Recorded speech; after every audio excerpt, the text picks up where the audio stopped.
When I was 14, weekends meant bikes with my best friend Emily. We made little loops around our Oregon neighborhood and timed the hills. That Saturday in late fall, the air smelled like wet leaves and metal. I rolled from my driveway, shifted wrong, and the chain snapped. It slapped my ankle and dropped in a greasy loop on the pavement. The back wheel spun with no pull. I stood there, 1 foot down, looking at the mess. I called Emily and told her. She did not laugh. She said her little brother's bike was my size and I could borrow it. Her house was on the other side of Meadowbrook Park, 20 minutes if I cut through. I looked at the sky. The sun slid behind the dark firs. Days were short. I grabbed my jacket from the hook, told my mom I was going to Emily's, and started walking. Streetlights buzzed on. I pushed my broken bike to the park gate and locked it to the chain link with my small cable. The green path inside was smooth and familiar. It ran past empty baseball fields and into a tight group of trees. A drinking fountain dripped. A jogger went by with headphones and did not look at me. Fallen leaves stuck to my shoes. On the right, the playground sat quiet, bright plastic gone dull in the dusk. Swings moved once and settled. The bathrooms were closed, metal doors rolled down with scuffed graffiti. A dog barked twice, then it was quiet again. Wind pushed leaves along the curb like small cards. The path opened at the pond. Ducks cut thin lines on the dark water. A single lamp on a pole threw a round light onto the trail. I pulled my zipper up. I had walked this path a lot, but the early dark pressed in. Houses on the far side of the park glowed with living room lights.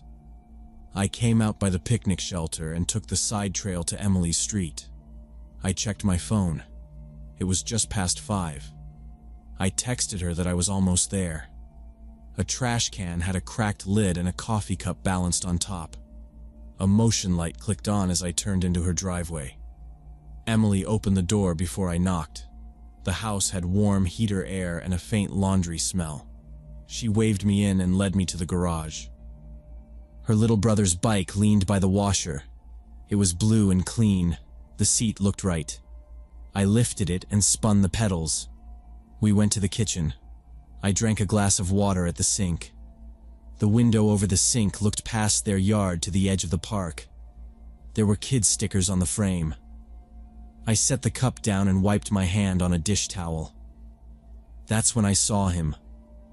A man stood by the playground through the trees. Dark jacket, jeans, hands in his pockets.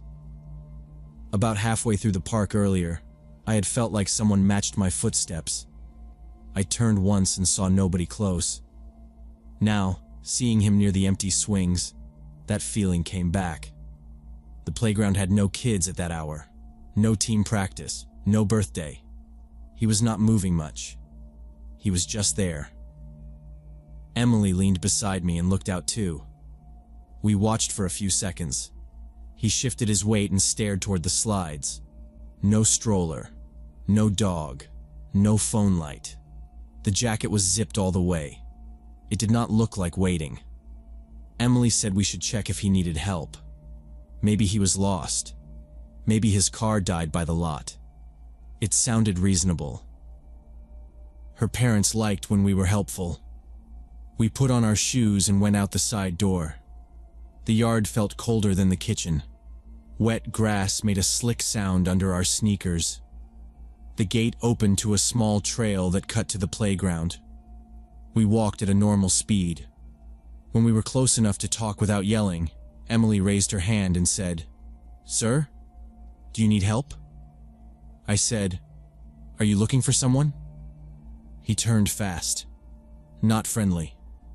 A quick pivot like he was caught. His shoulders were tight. He did not answer. He looked at our faces for half a second, then stepped off the mulch border and headed for the trees behind the playground. His shoes made no sound on the packed dirt. His hands stayed in his pockets. He walked straight into the dark line of trunks. We stopped. There was no reason to follow him into the woods. I watched his back vanish between the trees. The swings creaked once and went still. Cold air touched my ears. Emily looked at me and then at the trees again. She said, "That was weird." Quiet. We turned around and went back. Inside, the kitchen lights were bright. The glass left a ring on the counter. We went to the living room. Her parents were on the couch with the volume low. We stood there until they looked up. Emily told them about the man by the playground. Dark jacket. No answer. He went into the woods when we asked if he needed help.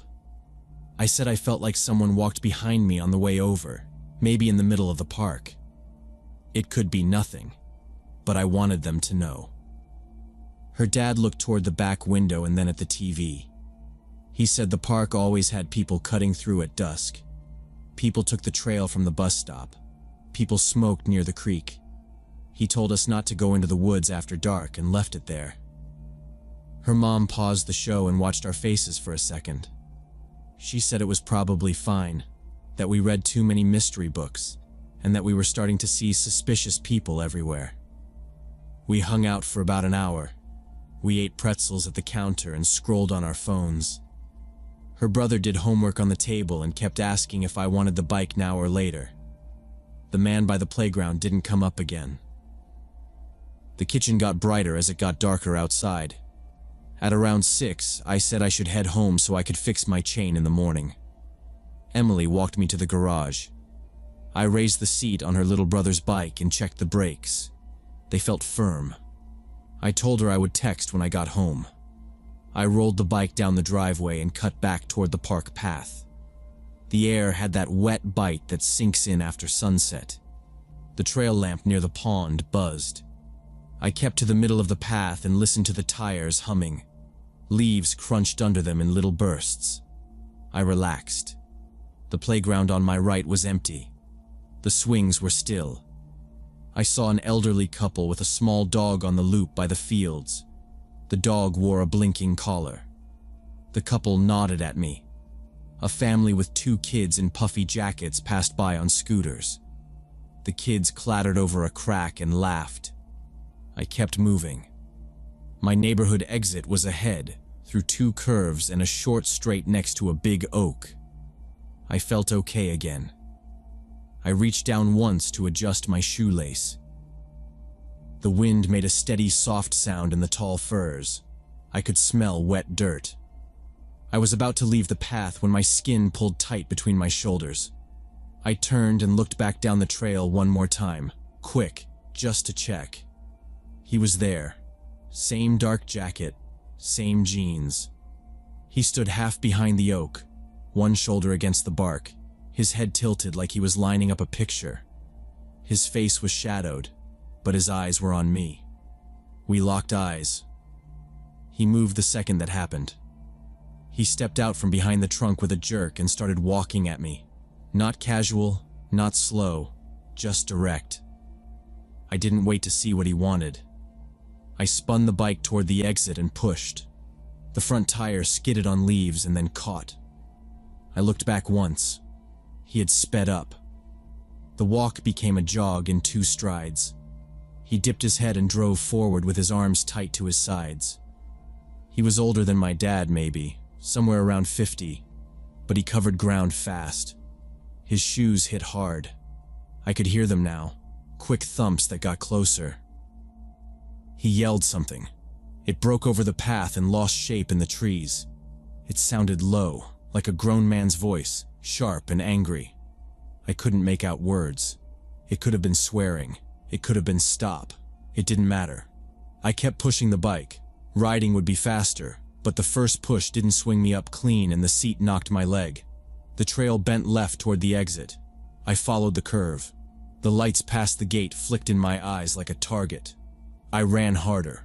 My breath burned cold. The handlebars knocked my hip with each step.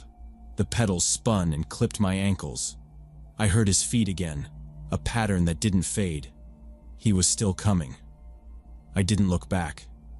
The gate was 10 steps, then 5, I burst out onto the sidewalk by the streetlights and the strip of grass between the road and the park fence. I swung the bike side to side and got it rolling faster. Cars hummed on the cross street. Porch lights were on. A mailbox had Halloween stickers peeling off it. When I dared to look back, I saw him at the edge of the park. He had stopped at the line where the trail met the sidewalk. He stood there like someone hit pause. His shoulders rose and fell. His face was turned the same way as before, eyes tracking. He didn't step out into the open. He watched me. I kept going toward the houses. I cut across the corner yard rather than follow the walkway. I didn't stop. I reached my driveway and ran up it with the bike banging my thigh. My keys felt huge and slippery. The porch light made a bright circle that showed every scratch in the paint on our door. I dug in my pocket and dropped the key ring once and grabbed it again. I got the right one in the lock. I turned, pushed the door, and slipped inside with the bike and my backpack on my shoulder. I kicked the door shut and turned the deadbolt. My breath was loud in the small entry. I took out my phone and called Emily. I told her what happened in simple words because that was all I had left. She said I should tell my parents and call the police right away. I walked into the living room where my parents were. I told them I needed to call the police. My mom muted the TV without asking questions. I dialed. The dispatcher took my name and age and asked for the location. I gave Meadowbrook Park, the oak by the exit near our street. I said dark jacket, jeans, male, around 50, medium build, fast, shouting. She asked if he touched me. I said no. She asked if I could describe his face. I said the lighting was bad, but he had short hair, maybe gray at the sides. I couldn't say more. She told me officers would patrol the area and took down a phone number. She said to stay inside and lock the doors. I was already doing that. My dad put the borrowed bike in the hallway and checked the front window. He stood there for a minute and then stepped back. My mom asked me to repeat everything again. Slow. For them. I kept it basic. I didn't add extra even when my mind wanted to. She wrote the time on a notepad and the words, dark jacket, like the dispatcher had. She asked if I wanted tea. I shook my head. I texted Emily that I called. The house felt smaller with all the doors locked. I went to my room and plugged in my phone and stared at the blank wall for a minute. I kept thinking of the thump of his shoes and the way he froze at the edge of the light. I pulled my curtains closed. I could still hear the normal night outside. A heater kicked on. A car drove by and slowed near the corner. Later that evening, my dad came down the hall with his phone in his hand. He said our neighborhood forum had a thread. 3 other people had called the police about a suspicious man in Meadowbrook Park. One report was from a mom who said he stood near the swings and watched kids and didn't talk to anyone. Another was from a high school girl who said a man tried to talk to her near the creek but she ran. Someone else saw him by the baseball nets 2 nights in a row. People were arguing in the comments about whether to go as a group to confront him. Someone else posted the non-emergency number again. We called the department back to add that others were reporting the same man. An officer said they were already aware and had a car circling. There wasn't much they could do without a name or a clearer description. My parents didn't like that answer, but it was the same one I got. We checked our locks again. We left the porch light on. That night, I lay in bed and kept my shoes by the door. I didn't sleep right away. I listened for things that weren't really there and watched my door frame. Nothing happened. No car pulled into our driveway. No knock. In the morning, my dad drove with me to return the bike. We went the long way around on the streets and skipped the park. Emily's mom met us at the door and asked if we were okay. We said yes and kept it short. The man was never found. For a while, cruisers parked by the park entrance near dinner time. I saw them on the way to school. Rumors went up and down about who he might be. Nothing ever came out solid. The police said to call if we saw anything again. We didn't. I still don't know what he wanted or what would have happened if I had hesitated when I saw him by the oak. I changed my route after that. I never walked through that park alone again, especially not after dark.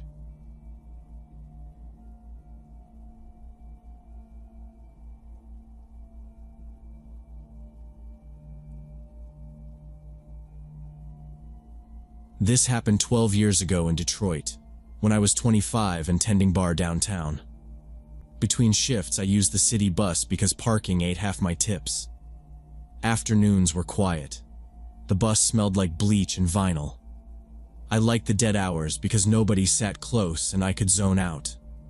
That day, I sat by the middle doors and watched Jefferson roll by. At the third stop, a guy in his 30s climbed on and scanned the aisle like he was shopping. The bus was almost empty. A mother with a stroller, a college kid, a man in a work vest asleep at the back. Plenty of space. Still, he came straight to me and dropped into the seat, touching mine, thigh to thigh. He didn't ask. He spread out, knees wide, then stared at my face like he was trying to place me. He started coughing. Not a little throat clear. Full, wet hacks. He covered his mouth, then wiped his palm on his jeans. After that, he turned to me with the same hand out. "Name's Rob," he said. His hand was shiny with spit. I lifted my elbow and tapped it against his knuckles instead. Clumsy. He went still, smiled too long, then put his wet hand on his own chest like I'd insulted him. Right away, he went personal. "Where do you work? Which bar? Do you make good money there? Do you have roommates? Do you live near here or farther east?" It came fast, like a script. His eyes didn't match the smile. They kept dropping to my backpack, then my watch, then the little clip where my bus pass sat. I gave short answers. "Downtown. Depends on the night. I'm fine." I turned to the window and let the city smear by. He switched tactics. He said he'd been laid off, said the boss had it out for him, said he hadn't eaten since morning. He sighed loud enough for the driver to hear. Then he asked if I could spare cash for food and dropped a number fast. Even 20 helps. It didn't sound like a sandwich ask. His shoes were spotless and his nails were clean. Something about the whole thing felt practiced. I told him I didn't carry cash during shifts because I had to register it. He watched my mouth and nodded slow. "Man, that's rough." Then he turned his body so his shoulder blocked the aisle. I could smell sharp cologne under the cough. He stared ahead, waiting for the bus to hit another red light. His story didn't stay straight. He said construction, then warehousing, then security.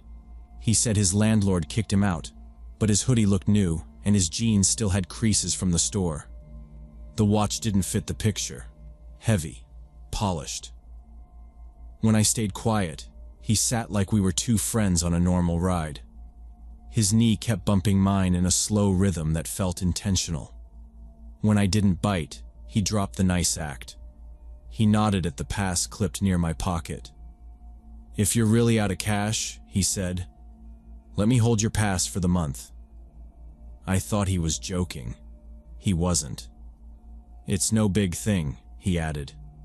"You can walk or whatever. Share the love, right?" I'd bought that pass 2 days earlier after counting rent and groceries to the dollar. "No," I said. "I need it." He leaned closer until his jacket brushed my arm. His breath smelled like mints and old cigarettes. In a low voice, he said, "I always get what I want, one way or another." The words came out easy, like he'd used them before. His eyes were flat now. I felt the other passengers watching without trying to show it. The driver checked the mirror and looked back to the road. No one stepped in. People don't want extra problems. I kept my hands on my knees and kept my voice plain. "Not happening," I said. He clicked his tongue and stared at the pass again.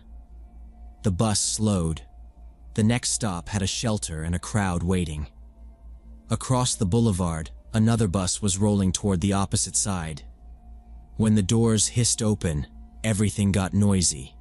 Feet on the steps. Someone arguing about transfers.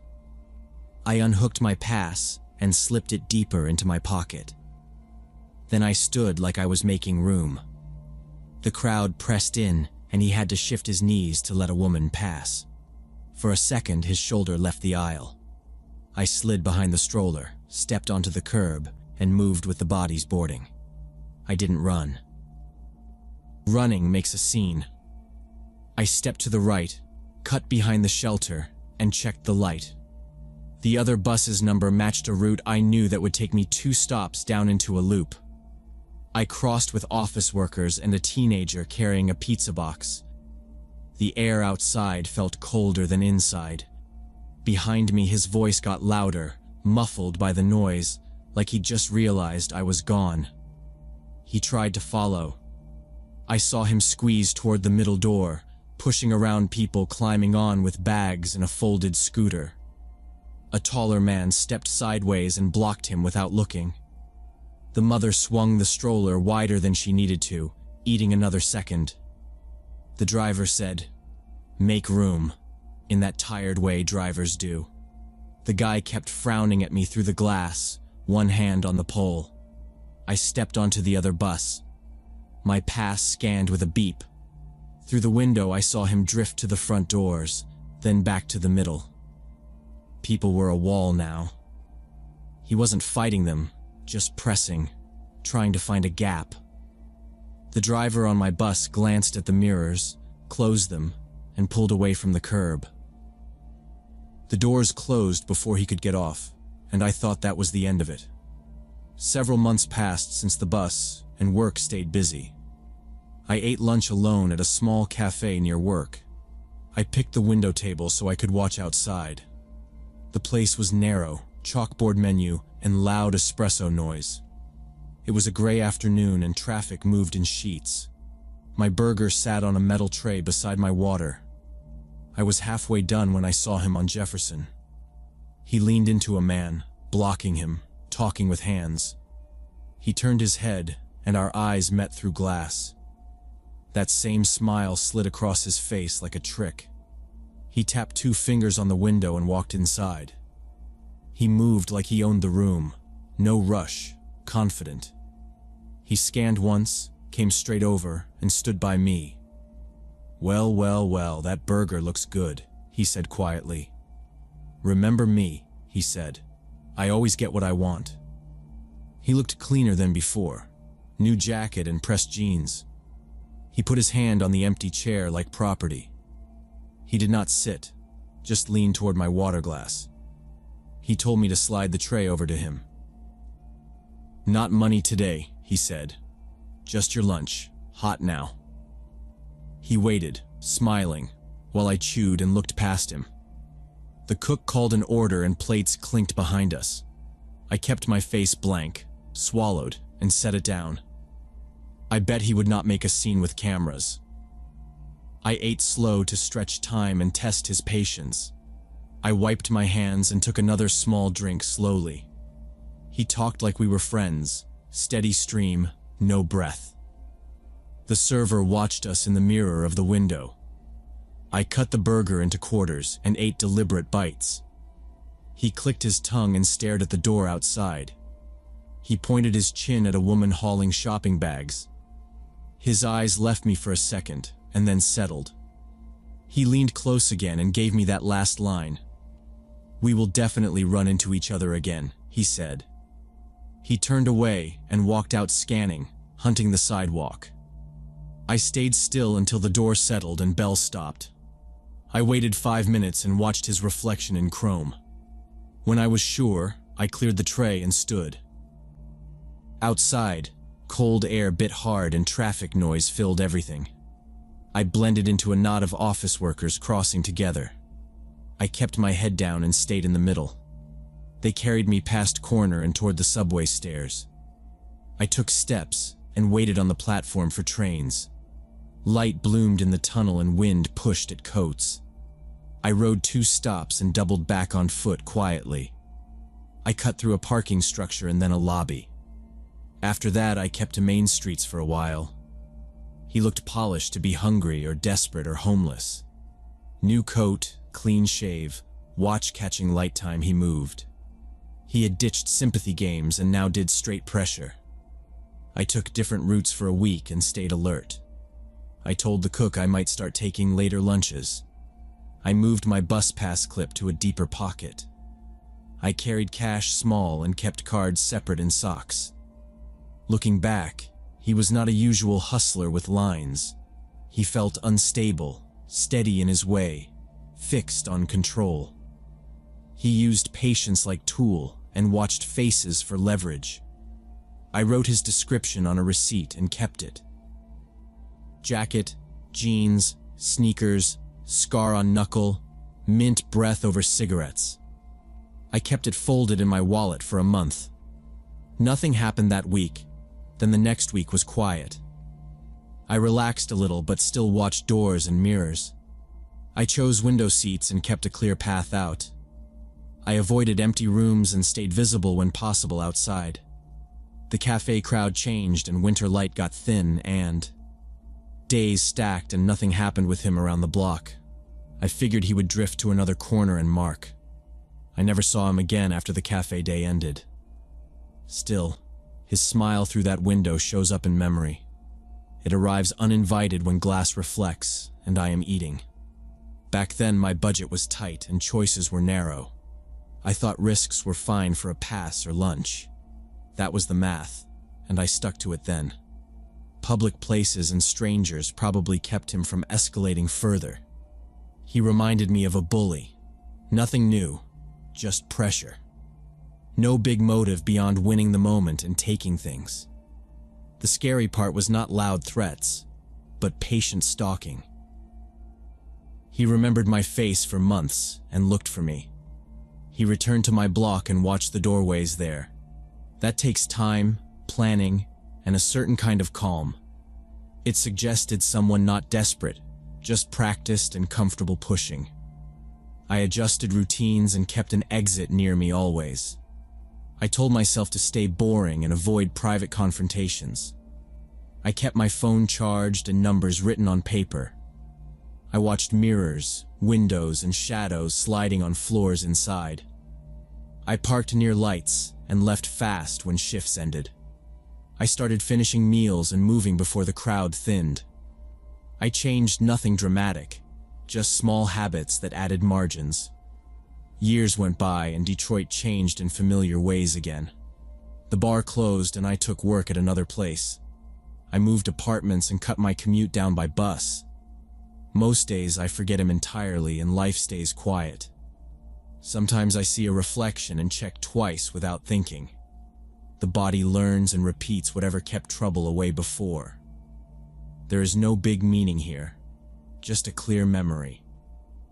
He used public space like a hunting ground, and simple. A few people around me set small barriers without speaking. That helped more than any speech or dramatic move would. I still wonder how many he targeted the same way. I still watch my exits and finish my meals faster.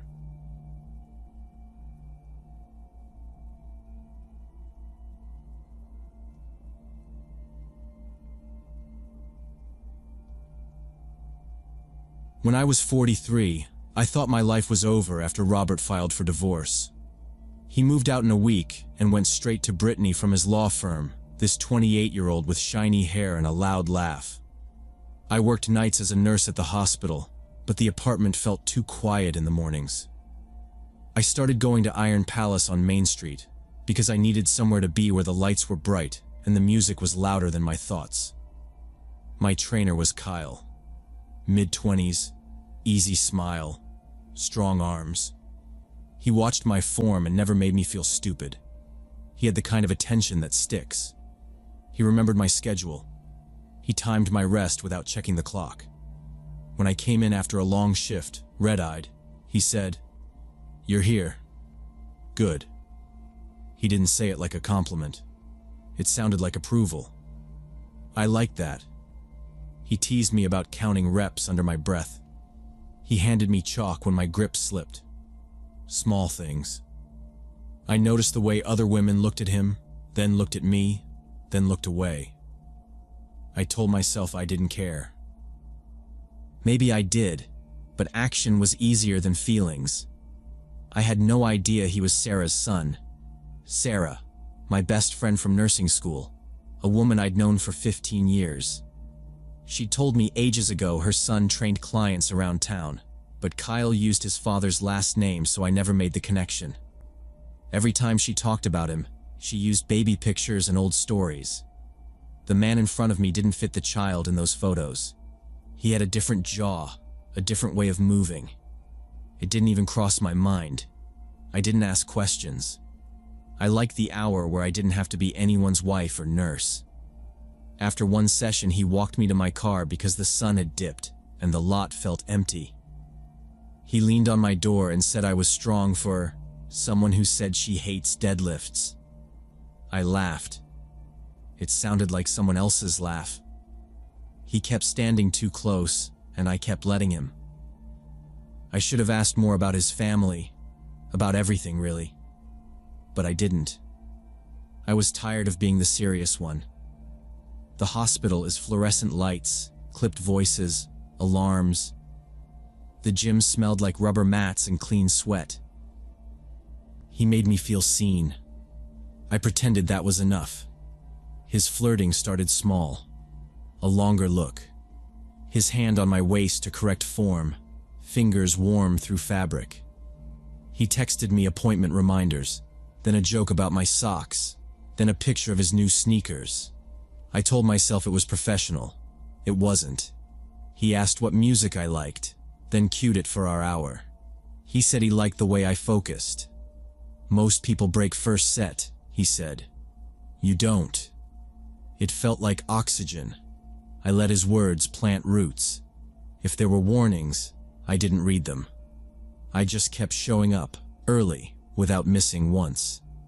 In August, after a session that left my legs shaking, he asked if I wanted to see his new place at Sunset Gardens. He said he needed help lifting a box, said he had a bottle of wine he didn't want to waste. I knew it was crossing a line. I still followed him in my scrubs, hair in a tired bun. Sunset Gardens was a squat complex with beige siding and a broken exit sign. He buzzed me in, took the stairs two at a time. Inside, he had a gray couch, a TV on a low stand, 2 stools at a small counter, and no pictures on the walls. We drank red wine out of heavy glasses that didn't match. He put on music low so the neighbors wouldn't complain. We talked about everything except the obvious age gap. I told him about the freezer at work that always frosted over. He told me about a client who tried to pay him with a treadmill. He didn't ask about Robert. I didn't say Brittany's name. When he leaned in and kissed me, I didn't pull away. It happened like turning a page. No speech. No plan. His hands were careful at first, then not. My hands shook, but not from the weights.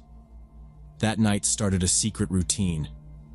Twice a week after our sessions, I showered at the gym and drove to Sunset Gardens with my hair damp under a cap. I parked away from his building. I kept my head down in the stairwell. He met me at the door in a plain t-shirt, always fresh, always smiling like it was only us in the world. It felt simple. I needed simple. I told no one. I set alarms on my phone labeled with random letters so I wouldn't fall asleep there. I put my wedding photos in a box and moved the box to my closet. I bought him things I shouldn't have. An $800 watch that looked heavy on his wrist. A leather jacket that squeaked a little when he moved his arms. I paid his phone bill twice when he said the app glitched. He didn't ask for the watch. He tried to refuse the jacket, then tried it on and looked at himself in the dark TV screen. You don't have to, he said. I said I wanted to. It was true and not true. I wanted the way he looked at me when he fastened the watch, like I was the one who made the room brighter. The sex was good enough to make me forget things, which was the point. For a few hours each week, my body didn't feel like a place where stress lived. He didn't rush. He listened when I told him what I liked. He never checked his phone when we were together.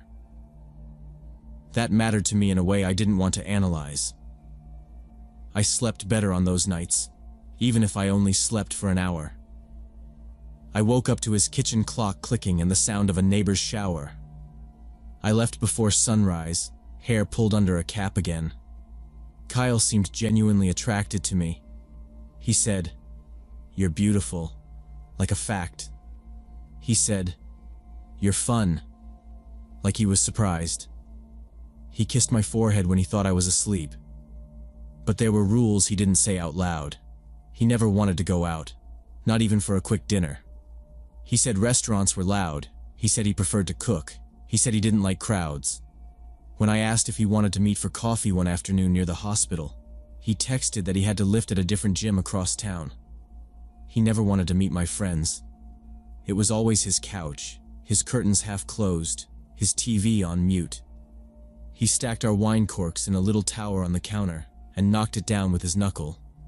He made pasta with jar sauce and oversalted it so we drank more water. He set my gym bag on the same chair every time, like a ritual. If I reached for his hand by the window, he moved us back to the couch. "Better here," he said once. He smiled when he said it. I smiled back. I pretended it didn't mean anything. I noticed anyway. In January, I ran into him at the cafe on Elm Avenue after a night shift. The place smelled like old espresso and sanitizer. He wore a dark hoodie and a cap pulled low. We stood in line, side by side, not touching. I was reading the menu board even though I always get the same thing. The bell over the door made a weak sound. I turned and saw Sarah come in with a stack of folders against her chest. She saw me first. Then she saw Kyle's profile under the cap. Her mouth opened and then closed without a word. She stopped, shifted the folders, and kept walking because people were behind her. I said her name. Quiet. She didn't answer. Kyle took off his cap to push hair from his forehead. The movement was small, automatic. I watched Sarah's face change in real time. It looked like something inside her fell. She set the folders on a table hard enough to bend a corner, then picked up her cup and left. He stared after her and said, "I have to fix this." He didn't look at me when he said it. He stepped out of line and went through the door. The bell sounded again. For a minute I stood there holding nothing. The barista called the next order. I walked to the table where Sarah dropped her folders and smoothed the bent edge with my thumb. Then I left the cafe and sat in my car with my hands on the wheel until my break ended. He ended it that same day. After my shift, he waited by my car, hood up, hands in his pockets. He said, "I can't upset my mother. This has to stop." He didn't sound angry. He sounded like he was reading instructions. I nodded because I understood instructions. 2 nurses walked by, talking loud about a code brown. He took a step back so they wouldn't see his face, and then he left. After that, he stopped answering my texts. At the gym, he kept his distance and scheduled other clients on my days. Sarah called me that evening. I picked up on the first ring. She didn't let me say hello. She screamed until my ear got hot. She said I took advantage of her son. She said I destroyed their relationship. She said he was naive about older women and I should have known better at my age. I tried to tell her I didn't know he was her son. I said it twice. She said, "You knew enough," and hung up. 15 years of friendship ended on a deadline. I sat on the edge of the bed with my phone face down. The worst part wasn't losing Kyle. It was realizing what I was to her now. Predator. Manipulator. Those words stuck to me when I walked through the hospital halls. We had connections in every unit. A charge nurse greeted me and then changed her face like she remembered something. 2 techs got quiet when I stepped into the supply room. No one said it to my face, but I felt it when eyes flicked from my badge to my hands. I kept moving. I counted meds out loud. I charted every detail and double-checked my keys. Kyle got a new job at a gym across town. I heard about it by the water fountain like it was the weather. I stayed at Iron Palace. I told myself it was because it was close to work. It was also because I hoped I would see him. Sometimes he visited his old co-workers. I would see him by the front desk, arms crossed, laughing at something. If our eyes met, he didn't show it. He looked past me like I was glass. I re-racked my weights, wiped the bench, and left early. The panic started in small pieces. My chest went tight during incline presses. I sat on the floor by the wall and counted my breaths until the numbers on my watch made sense. A teenager asked if I was okay and held out his water. I said yes before he could get a manager. I moved to the back row of treadmills by the exit and watched the mirror so I could see who came in. Every clang of plates made me flinch. I wondered who knew. I wondered what story Sarah told. Her reaction made me question everything. I replayed the cafe, the bell, the cap, the way she put the folders down. I thought about the jacket and the watch I bought. I tried to remember who suggested wine first. Doubt chewed through my confidence faster than the divorce ever did. I smiled at patients, took blood, changed dressings, then hid in a bathroom stall to steady my hands. I felt like everyone was grading me on rules I didn't have. It has been 8 months now. I still go to the same gym. I park under the same light. I wear the same cap. I keep his number in my phone. Sometimes I type messages and never send them. Hope you're okay. I'm sorry. Do you think about me? They sit in drafts like sealed envelopes I'm scared to mail. I tell myself to delete the number. I don't. Routine holds me in place because changing it feels like admitting guilt to someone I can't see. I cross paths with Sarah at conferences. The last time was in a cold hotel ballroom with bad coffee. She wore a blazer and a badge. Her eyes went over me like I was a wall. The look was clean and cold. My skin prickled under my jacket. I didn't try to speak. I sat in the back near the exit, took notes I didn't need, and left during the questions. I started noticing cars that matched my route home. A silver sedan stayed 1 lane back from the hospital to the river 2 days in a row. A white SUV took the same left I did near the pharmacy. I told myself it was nothing. The city is small. Roads overlap. Still, I changed lanes without a reason and watched who moved with me. I checked my rear view at every red light. I rolled into my driveway and waited with the engine running to see if anyone slowed. No one did. I locked my door twice anyway. Last week, after a late shift, I found a note on my windshield. It was folded once and tucked under the wiper. Lined paper, torn from a notebook. In neat handwriting. Stay away from young men. You're embarrassing yourself. No name, no signature, no time. My stomach went hard. I looked around the lot. A couple argued near the entrance. An older man loaded groceries into a trunk. No one watched me. I slid the note into my pocket and drove home with the radio off. I don't know who wrote it. Sarah. Kyle. Someone at work. Someone at the gym. Someone who heard a story and added their line. The sentence followed me into the kitchen, into the shower, into the dark. I put the note in a drawer with manuals and rubber bands. I stood in the hallway with the light on and listened to my building settle. I told myself to act normal. I washed my uniform and set it on a chair. The worst part is simple. That note wants me small. It works for a moment, and then it doesn't. The plain truth sits in my chest like a stone. I know I would do it all again if Kyle gave me another chance, and that realization scares me more than any anonymous note ever could.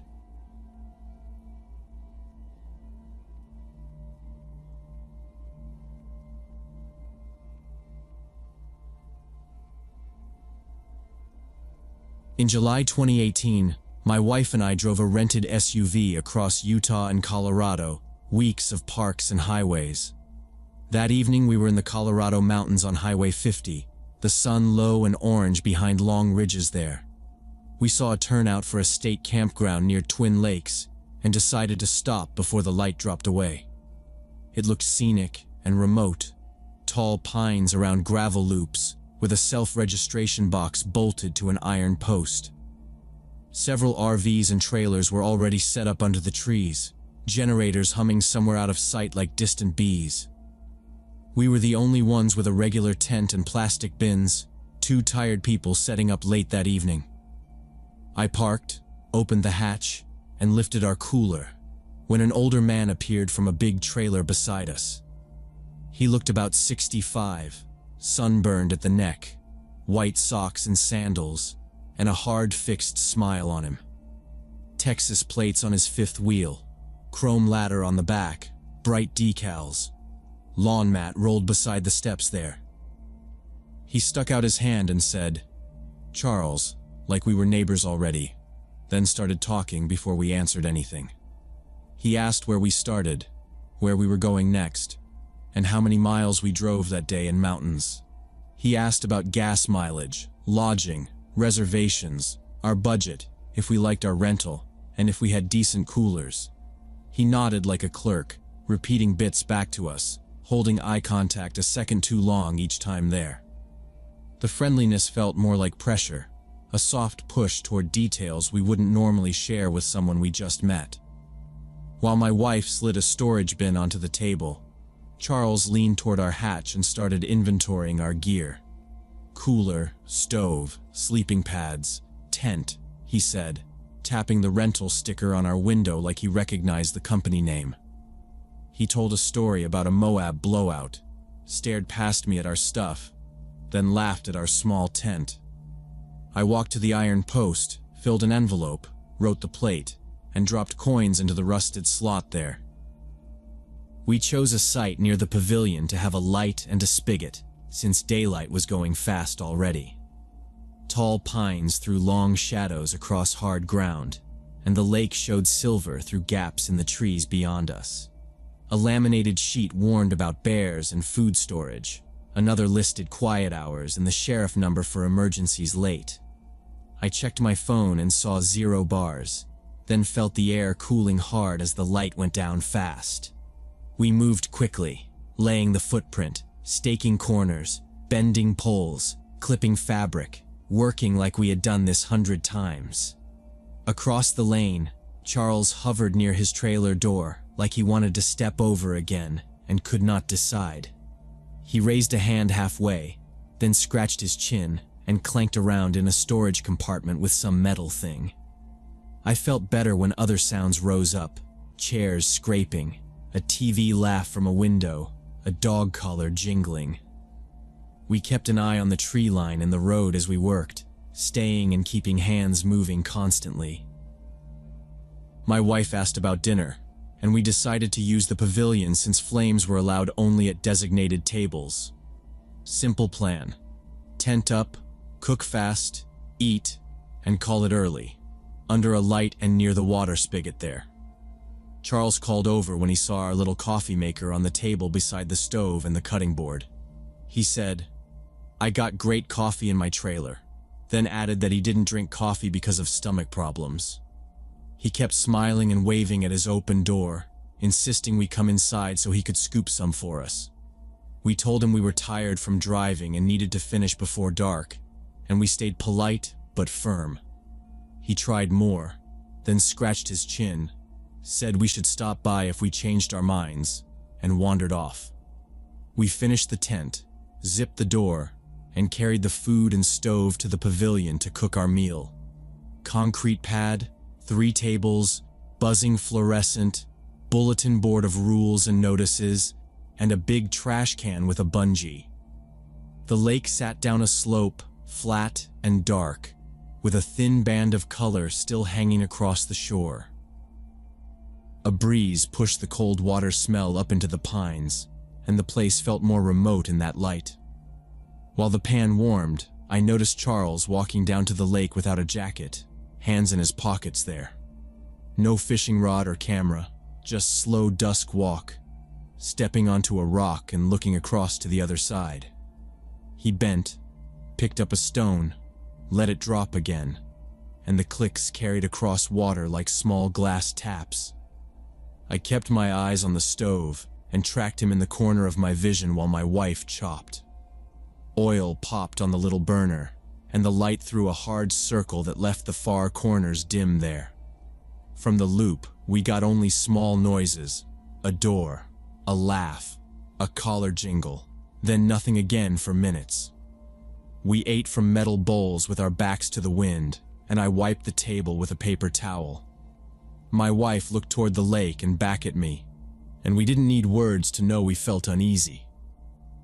He seemed like a harmless grandfather on the surface. Maybe we were just tired, but we decided to be cautious. I tied the trash bag in a double knot and hooked it under the bungee on the can near us. The generator clicked off, and the silence after it felt wrong, like stepping into a room that didn't want us. I checked sight from the pavilion and saw the tent sitting small in the dark, a thing on the ground. When we finished eating, Charles came up from the shoreline, slow pace, hands in his pockets, passing near the pavilion. We kept our faces down and tried to avoid eye contact by getting absorbed in quiet conversation with each other. He still saw us. He turned from the path and came straight to our table like he had a reason to be there. I kept my spoon in my hand and ate. My wife did the same, keeping our bowls close, like staying busy would end the talk quicker. He started in without a hello. He asked how long we had been married, if we planned kids, what we did for work, and if our jobs let us take long trips. He asked our ages, then asked if we rented or owned at home. He asked how expensive our cities were. He asked our income. He asked if our families worried about us driving in mountains. It felt like one form after another, a list that didn't stop. I gave short answers and kept my eyes on my bowl. My wife said, "We don't really talk numbers," and moved the salt closer to her. He watched our hands while we ate, like the food was a prop and he had a timer running.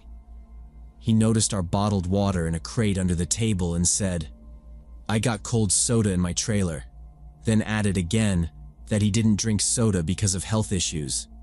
He gestured up the lane. "Come inside. I got flavors, you pick." That was the third time that night. We both said no. Thanks. He stood there, a step too close to my wife's side of the bench, waiting like we would change our minds if the silence dragged. I set my spoon down, met his eyes, and told him we were staying here to finish, and then going to sleep early. He smiled, but the corners didn't move. He said we should stop by later. I said, "We won't." He nodded like he didn't hear me, then finally turned away and headed to his trailer. We finished the bowls fast, cleaned them with the little water we planned, wiped the table, and packed the stove and pan back into the bin. The light flickered once and buzzed. I carried the trash. She took the toothbrushes and the small pouch with toothpaste. We wanted to get away from the pavilion and the open sight line. We took the path back toward our tent. Charles stepped out from behind his truck like he was just then measuring a strap. He waved us down, like a parking lot attendant. "You two want to sit a while? TV's on. Or we play cards." He pointed his thumb at the open door of the trailer. The TV glow moved across the screen inside. Some game show, blue and white flashes hitting a hanging jacket. We both said no again. I didn't add a smile this time. I said we were going to the lake and then bed. He said the night gets long and boring. I kept walking. My wife matched me. He stood in the road and watched us pass, then turned and walked back to his steps. It was getting dark in the trees and the gravel path felt colder, like the day snapped shut. We walked down the slope toward the parking area by the lake, our shoes crunching in the grit. The dumpsters sat together on a concrete pad beside a rail fence, big metal boxes with heavy lids. I lifted our trash to toss it in, and we both stopped at the same time. Something moved inside the nearest container, slow scraping across metal. We heard the hollow echo of claws. I saw a dark back rise over the rim. The body rolled up, heavy. Then a long shape moved behind it. My first thought was a big dog, but it climbed like no dog. The thing turned its head, ears flat to the side. The lid knocked against the hinges, and the sound popped across the lot. It froze when it heard our steps. We stepped back. It dropped from the rim, hit the ground hard, and the weight of it shook the gravel. Then it ran past the fence line, 4 beats, strong and low, long tail a black line behind it. It cut into the brush and vanished. The smell of trash hung in the cold air. For a second we just stood and listened. The trees were quiet. I pushed our bag into the second dumpster and pulled the lid down careful. We both kept our eyes on the dark gap where it ran. We didn't speak. We went to the restroom building by the lot lights and brushed our teeth there, watching the tree line in the mirror.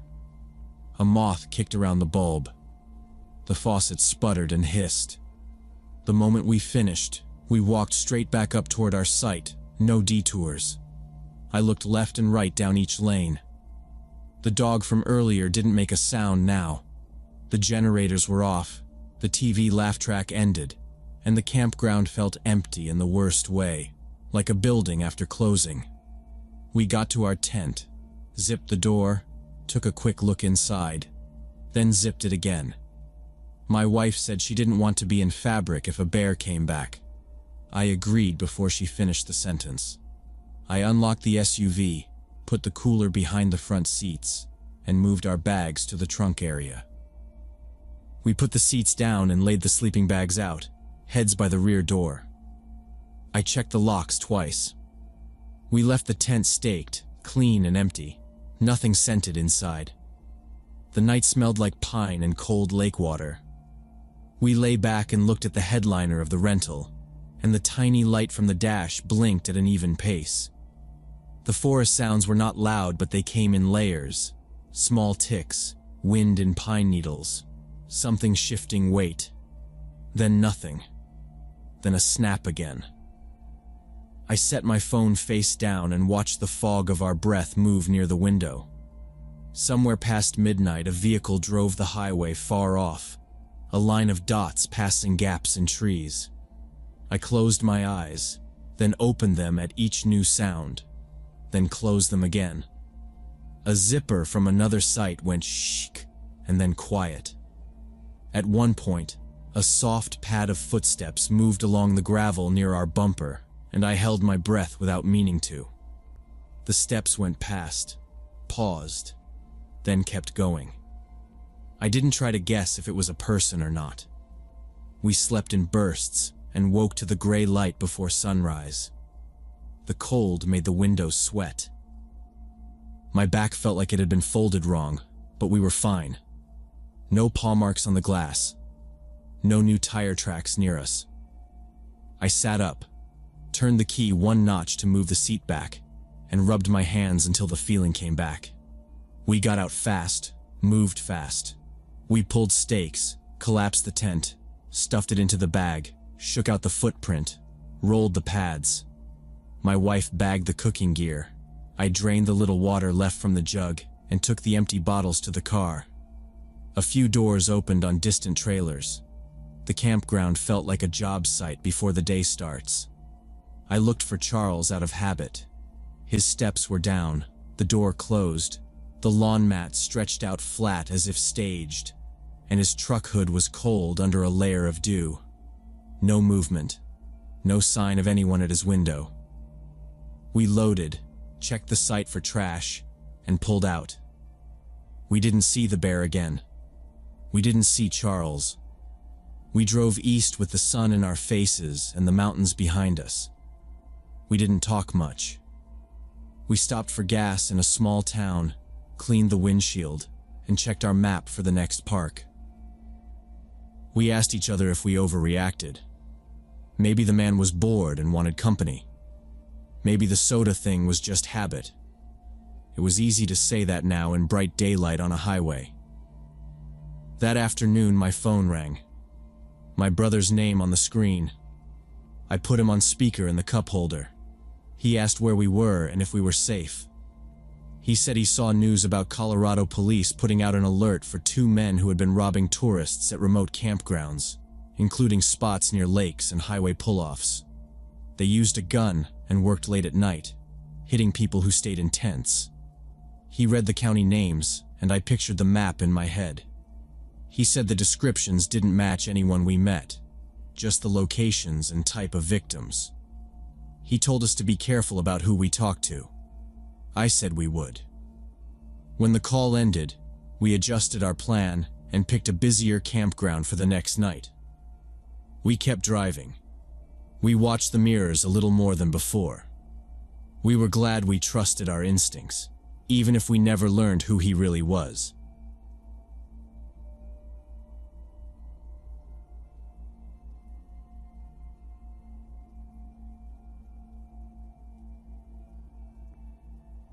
So for context, I was 13 in 2007, an 8th grader living with my mom and little sister in a quiet suburb outside Atlanta. 1-story ranch houses, short driveways, same squeaky mailboxes. My parents had just started letting me stay home for an hour.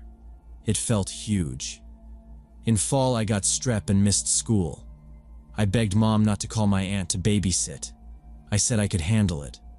Mom worked at an insurance office off the highway. That morning she warmed tea, set 2 Tylenol on the counter, and put the phone on the table. "No door, no phone," she said. "Call me if you need me." I nodded. My throat hurt. She left after 9. I watched her car back down the driveway and vanish past the magnolia. I locked the door and checked the peephole anyway. The house smelled like heater dust. I pulled a blanket over the couch and turned on daytime talk shows. I took my pills with tea and texted a friend I felt gross. The living room had beige carpet, a low table, and an armchair by the hall.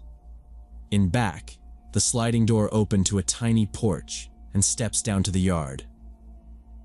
Our backyard had a chain-link fence and a lean shed. By it was a decorative weather vane with a scratched rooster. When wind came through the pines, the vane squeaked and turned. The street was quiet. A dog barked once. A mail truck clattered by around 11 and left coupons. I dropped the volume and drifted off with the blanket under my chin. The house held that weekday silence. The fridge clicked on and off. A faucet dripped in the kitchen. My fever made me sweat and then shiver. The phone buzzed. It was Mom. I told her I ate toast and would nap again. She repeated the rules. "Please don't open for anyone," she said. "Even if they say they're from the power company." I said okay and hung up. I must have really slept after that. The TV washed the room in blue light. The bathroom light down the hall was still on because I was a baby about the dark. I shifted and the blanket slipped to the floor. I remember thinking I should pick it up later. The minute I relaxed again, I fell asleep. The sound that woke me was metal on concrete. Sharp and sudden. It came from the backyard and I sat up fast, heart punching once. For a second, I didn't know where I was. Then the talk show faces on the screen snapped into place. I thought wind finally knocked the weather vane over. That made sense. The cable box said 2:01 p.m. I listened. The heater was off and the house felt hollow. No pipes, no cars. I stood and the carpet was cool under my socks. I steadied myself on the armchair and rubbed my throat. Then I heard a faint scratch from the back of the house. Not the vein. A thin, steady scrape, like metal on metal. I told myself it could be a branch against the porch screen. I walked into the kitchen, slow and quiet. I didn't want to look out the window. I filled a glass to do something and kept my eyes on the sink. The scratching stopped. I stood still with my hand on the counter. Then it started again, louder. It was right at the screen door by the porch light. The sound had a rhythm, like someone pinching the latch and sliding it. My throat tightened in a way that had nothing to do with being sick. I set the glass down too hard and it thumped. I backed out of the kitchen and moved to the living room. The phone was on the coffee table with the cord curled up. I picked it up and froze. Metal clicked again from the back. Careful, patient. Click, slide, repeat. I pictured fingers working at the hook. I lowered the TV almost to zero and crouched behind the armchair. It faced the front door and gave me an angle on the entry. The fabric smelled dusty. I pulled my knees in and tried to make myself smaller. The screen door squealed open. That noise cut through my head. I pressed lower, but the chair's back was low. My shoulders still stuck up no matter how I folded. Heavy footsteps crossed the porch. They were slow and solid, weight on each board. They stopped at our welcome mat. The main door was right there, 2 inches of wood and a brass deadbolt. The first hit on the door sounded like a sledge. The frame shook. There was a pause, then the second slam, louder. The talk show murmured in the background like a ghost of a crowd.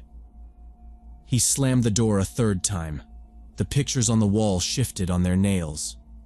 I thought about the bathroom at the end of the hall, the lock, the window over the tub. But to get there, I'd have to pass the entry. My elbows dug into the carpet. I tried to slide lower. The fourth slam came with a cracking pop. The deadbolt split. The door swung open and banged the stopper. The air changed when the sun came in. He stepped over the threshold, slow, big, wide shoulders and thick forearms, not fat. Navy work pants, a pale button-up shirt with a stitched logo over the pocket. A tool belt hung low, heavy with things I couldn't see well. A dark cap shadowed his face. I saw a clean-shaved jaw and a flat mouth. He looked official enough, not friendly. Nothing moved. He didn't advance. One boot on the mat, one inside. He looked left, right, then at me because head and shoulders stuck up over the armchair. The house went quiet. He stared under the brim. For several seconds, we just stared at each other in complete silence. I started screaming.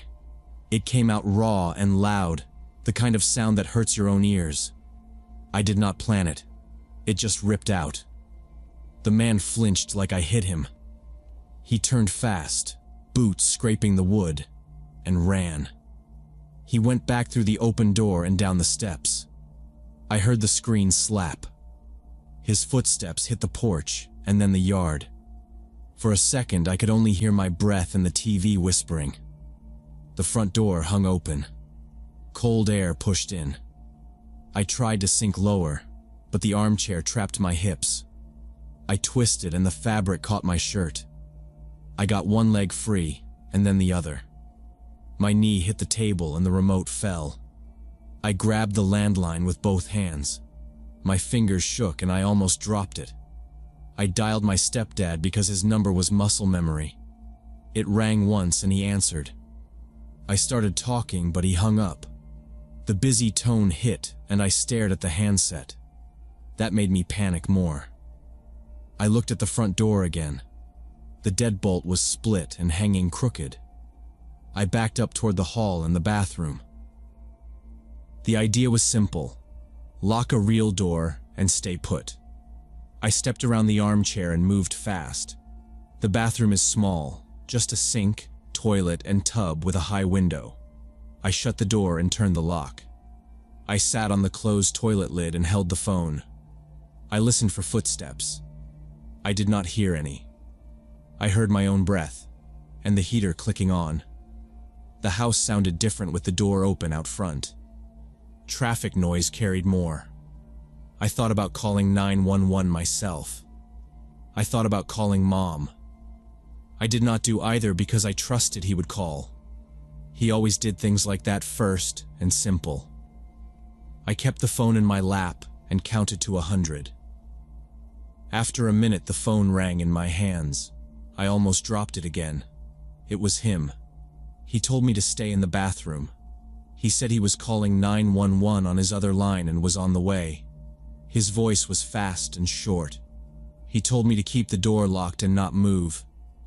Then he hung up again. I sat still and watched the doorknob. The lock pin sat straight. I watched it like it could slip. Time moved slow. I heard a car door outside that sounded like ours. Then I heard two more. Voices came, not angry, just clear. I knew Mom's voice. I knew his. Another voice was deeper and said, "Clear the front." A radio crackled. A knock came on the bathroom door, softer than before. "It's us," Mom said. "Open up."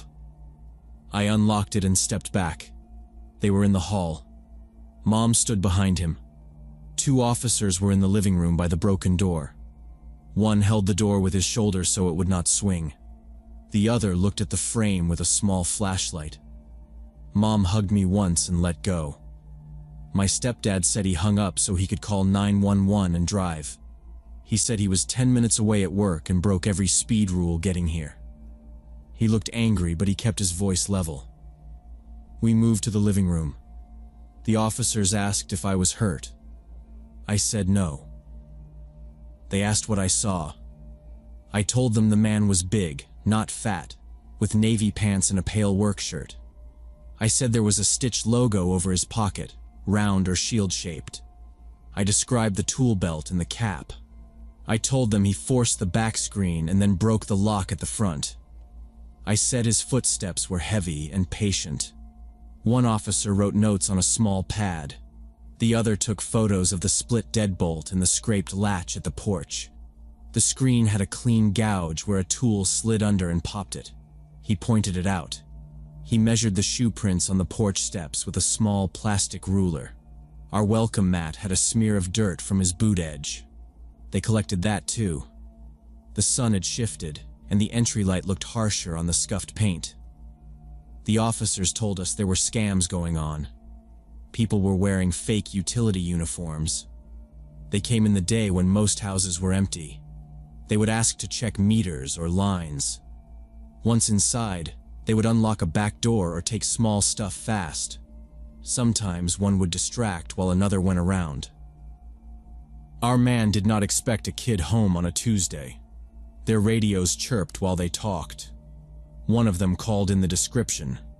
They told us not to let anyone in without an appointment we knew about. Real workers would leave a notice and return later.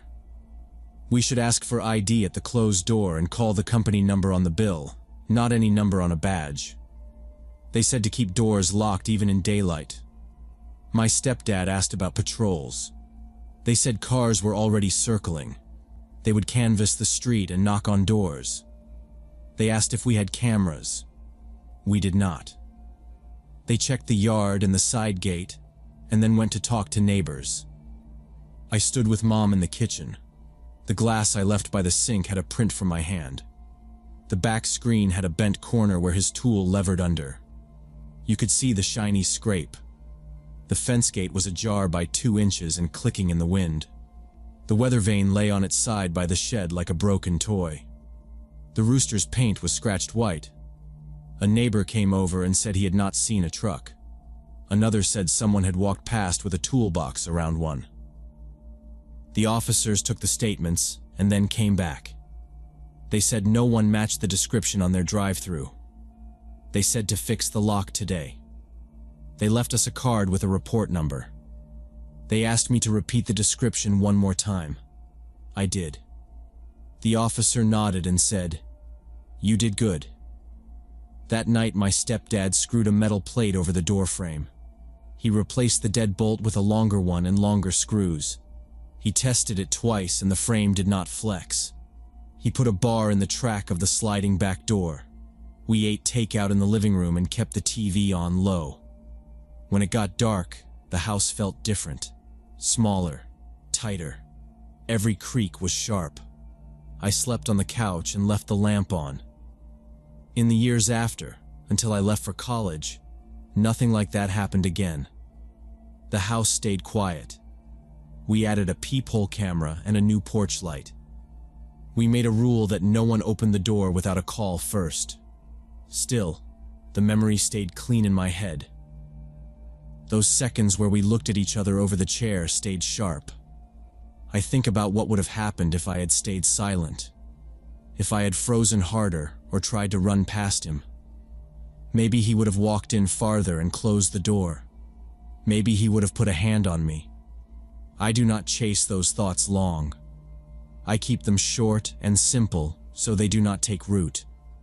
Noise helped. Distance helped. The lesson was basic. Do not open to strangers. Check badges through glass. Call the company on your bill. Tell them to wait while you verify.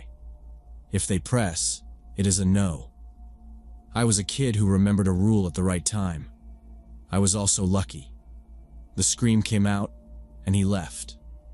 A small thing made a big change. Even now, years later, the sound of a screen being lifted makes me stand up fast. A squeal of old hinges pulls me back to the bathroom door and the cold air through the opening. If a worker shows up unannounced, I keep the door closed and my phone in my hand. I ask for a name and a work order. I call a number I know is real. I am grateful my first move was not to argue or to peek or to open. I did not try to be brave or clever. I made sound. I made it big and simple. It worked. It pushed him outside and put time between us. That split second likely saved me from more than a broken lock and a mess to clean. When I remember it, I see the cracked deadbolt, the hanging door, and the man turning away.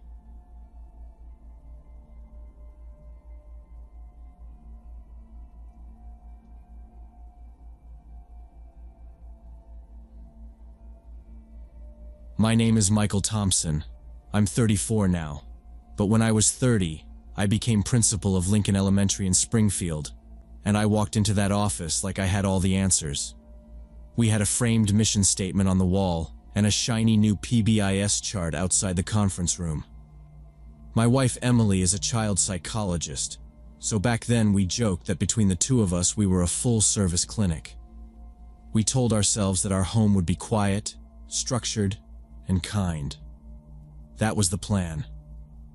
The reality was different the minute we closed our own front door. Our oldest, Ethan, is 7. He has been violent since he was 3. He bit kids at daycare hard enough to leave purple circles on their arms. He threw wooden blocks at staff and then smiled when they flinched. At home, he'd go rigid and scream for hours over the wrong color cup, over a sock seam, over nothing I could name. I stood in doorways while he raged, watching the clock tick past bedtime, holding the knob because he would rip it open and bolt. Once, after a tantrum, I found a bite mark on my own wrist and could not remember when he grabbed me. The twins, Noah and Liam, are 5 and have ADHD. If you don't watch them for 60 seconds, they find a marker and draw on the dishwasher. They climb the pantry shelves. They snap the blinds. We put latches on the fridge and locks on 2 closet doors and a bell on the back slider because Liam loves to run. We keep the remotes in a shoebox on top of the fridge. The coffee table has a taped corner where Noah tripped the week we forgot his afternoon dose. Toys live in bins with picture labels that they ignore. We spend over $2,000 a month on therapists, psychiatrists, and medications. I know the copays better than I know my own cholesterol. There are pill organizers on the counter with tiny doors labeled MTWTFSS. There are laminated behavior charts stuck to the freezer with magnet clips. Every Sunday night I sit with a spreadsheet and a stack of appointment cards. That's why I tutor on weekends. I grade math packets at strangers' kitchen tables while their kids color quietly nearby. It's not lost on me that I run a school by day and teach other people's well-behaved kids on Saturdays to afford help for my own disasters. Every week I stand in front of parents at meetings and talk about regulation and reinforcement. I say phrases like clear expectations and timely praise and consistent consequences. I hold a calm voice while a mother cries about her son hitting. I nod while a father asks if he's raising a monster. My staff watches me like I'm the grown-up in the room. Then I walk out, past the bulletin board with their kids' good work, and drive home to where our walls have dents the size of a child's heel. Mornings are the worst. Ethan won't wear jeans because the button feels wrong, so it's sweatpants again, which gets me a note from his uniform school. The twins chase our cat under the table. Someone spills cereal. Someone kicks the car seat buckle. I pull into the drop-off lane late with coffee I won't drink and a tie that has tiny oatmeal dots. I step into the building smiling, say good morning to 5 teachers, and start answering emails with subject lines like behavior concern. At work, I can solve things. I rearrange a schedule. I call a social worker. I sit with a kid for 20 minutes and he goes back to class. At home, I hear the same 3 names all day. The nurse calls because Ethan hit someone at recess. The classroom aide calls because Liam ran toward the street at pickup. The sitter texts because Noah climbed the dresser again. My phone vibrates until the battery dips below 20% by noon. I carry a charger that lives next to my radio and keys. I used to talk with other dads on the sidelines at soccer. I stopped. I didn't want to explain why we left early or why the twins weren't enrolled. We keep snacks and noise-canceling headphones in the glove box. We keep extra shirts in the trunk. Once a week, I tell myself we're going to eat at a restaurant like a normal family. We never finish. Last fall, Ethan got expelled from St. Mary's Academy for hitting his teacher with a stapler during math. He didn't throw it. He walked up, grabbed it off her desk, and swung. She raised her arm, and it hit her forearm. The nurse called us. The principal said the words, "We can't keep him here," and I knew the rest without asking. That was his 3rd school in 2 years. No one could handle him longer than a season. I sat in my car outside their office with my badge still clipped to my belt and felt like a headline. School leader's son removed for violence. I felt like a complete fraud. I was booked to speak at a regional meeting 2 weeks after the incident. The topic was building safe classrooms. I stood under fluorescent lights and talked about de-escalation strategies while the skin on my face felt too tight. People lined up to thank me afterward, holding notebooks, asking for templates, asking what I do when a kid uses a stapler as a weapon. I told them the truth without telling them my truth. I said, "You remove the object. You stay between the student and others. You lower your voice." I didn't say, "You sign expulsion papers with your own last name on the top line." Emily was breaking down daily by then. She would get through 3 clients, take off her glasses, and press her palms into her eyes until her fingers whitened. The schools called her because her number was listed first, and I would hear her voice change, thin and flat, while she tried to sound clinical. At home, she sat on the floor with the medication bottles and rechecked dosages like a new nurse. She made lists of specialists. She stayed up late searching for programs. She kept a folder on the counter with tabs: neuropsych, behaviorist, OT. She cried silently a lot and went back to work because if she stopped, we couldn't pay for anything. We didn't talk about anything except which therapy to try next or which specialist to see. We weren't cruel, we were tired. We ran on logistics. We handed off kids like batons in a relay. Our bed felt like a staging area with piles of clean clothes and forms to sign. I started sleeping on the couch sometimes so I could wake up at 5 without waking her. We never made plans that weren't for the boys. We never finished a movie. The twins needed rigid routines, and we tried to enforce them.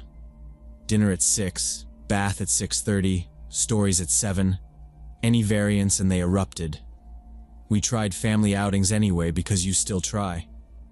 At restaurants, the twins would slap the table and Ethan would steal the salt shaker, and Emily would whisper, "Check please," before the drinks even came.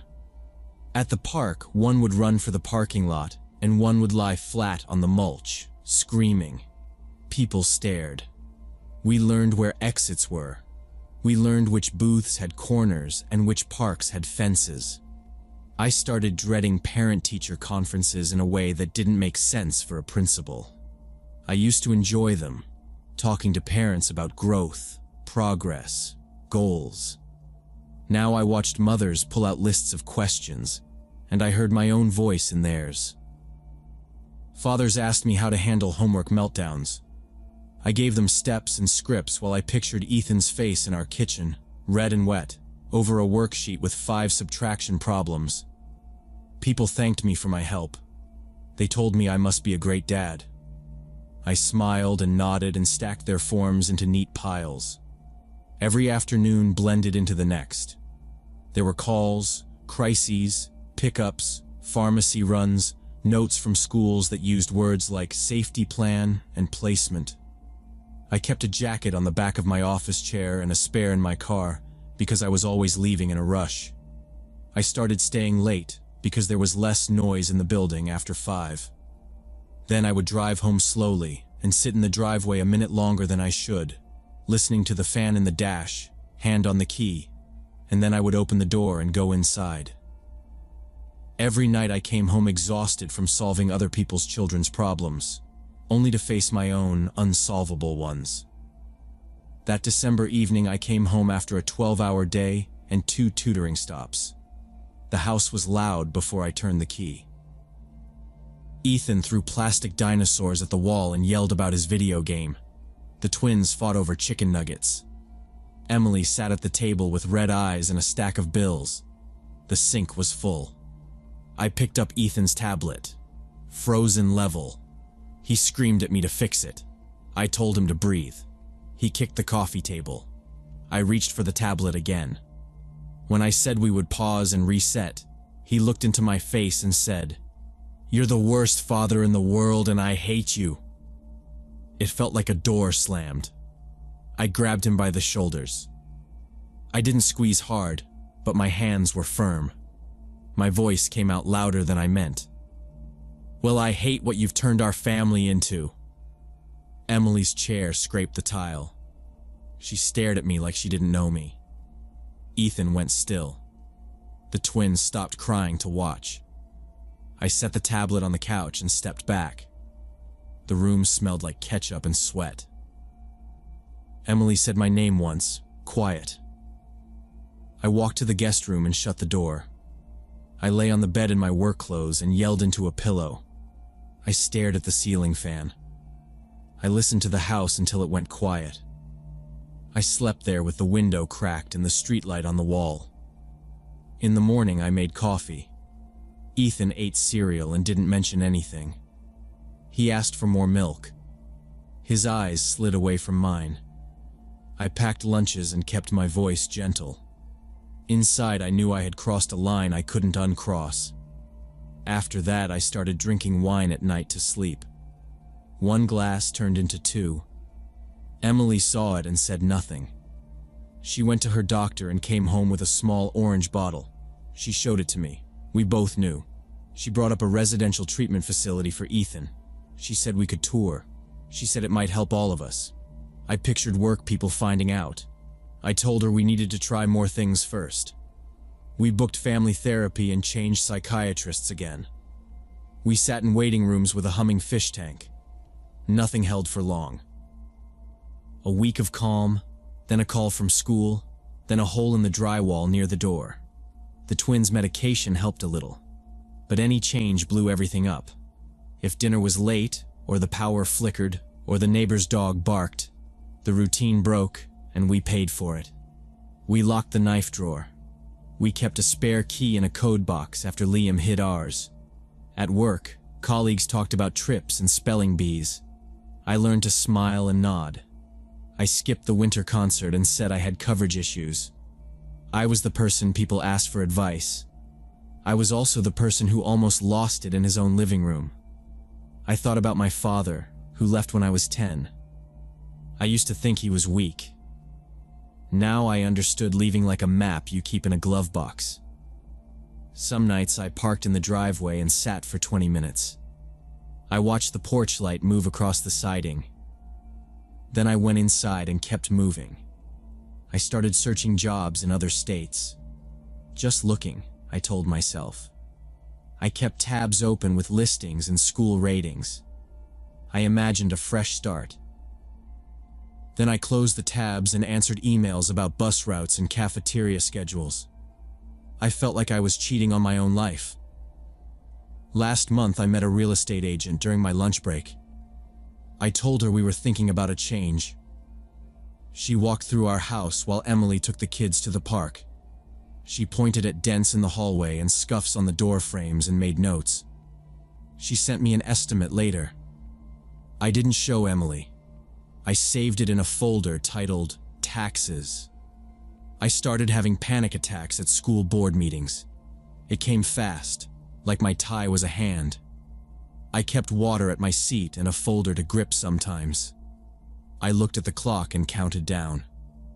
I was sure someone would stand up and say they knew, that they had seen Ethan, that they had heard about the stapler. Emily said we should talk about divorce. She said maybe shared custody would give us both rest. She didn't sound angry. She sounded like she was reading a plan. I told her I was afraid of what people would think. She said that was not a reason to live like this. We sat at the table and didn't finish the conversation. At night, I pictured Ethan walking into my building.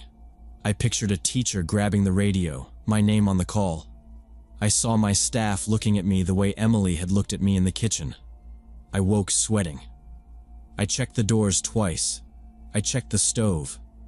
I lay there and tried to slow my breathing while the fridge kicked on and off. One afternoon, I passed two teachers in the hallway. They were talking about a student who had pinned a classmate and bit him. They weren't cruel. I felt sick and kept walking. I knew someday they could be talking about my son in that same voice. I held the railing and waited for my hands to stop shaking. I love my children. I also hate the life this has become. I hate how it turned our house into alarms and lists. I don't know how much longer I can act like it is fine. I still make lunches and fix the router. Sometimes I stare at families in restaurants and wonder what it feels like to have kids who don't ruin every outing.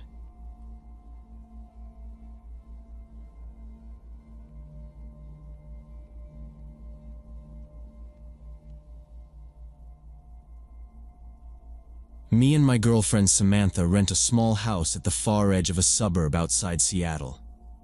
The houses are spaced out, and our closest neighbors are about 200 feet away. It was a Tuesday at 3:30 a.m. when that quiet broke. Someone started pounding on our front door like they were trying to split it. The knocking wasn't normal. It was fast, hard, and angry, not the rhythm of someone who needed a jump start. I keep a baseball bat on my side of the bed. I reached for it, and before I even sat up, a woman's voice erupted from the porch, loud enough to cut through the walls. She was screaming that she felt sick, that she needed help, and telling us to open the door right now. She didn't ask. She ordered. Every time she yelled, she slammed the door even harder, as if shouting and force would work together. Samantha pressed her hand on my arm and didn't say a word. I listened for other footsteps, for a car, for voices. There was only the woman and the hit on the door.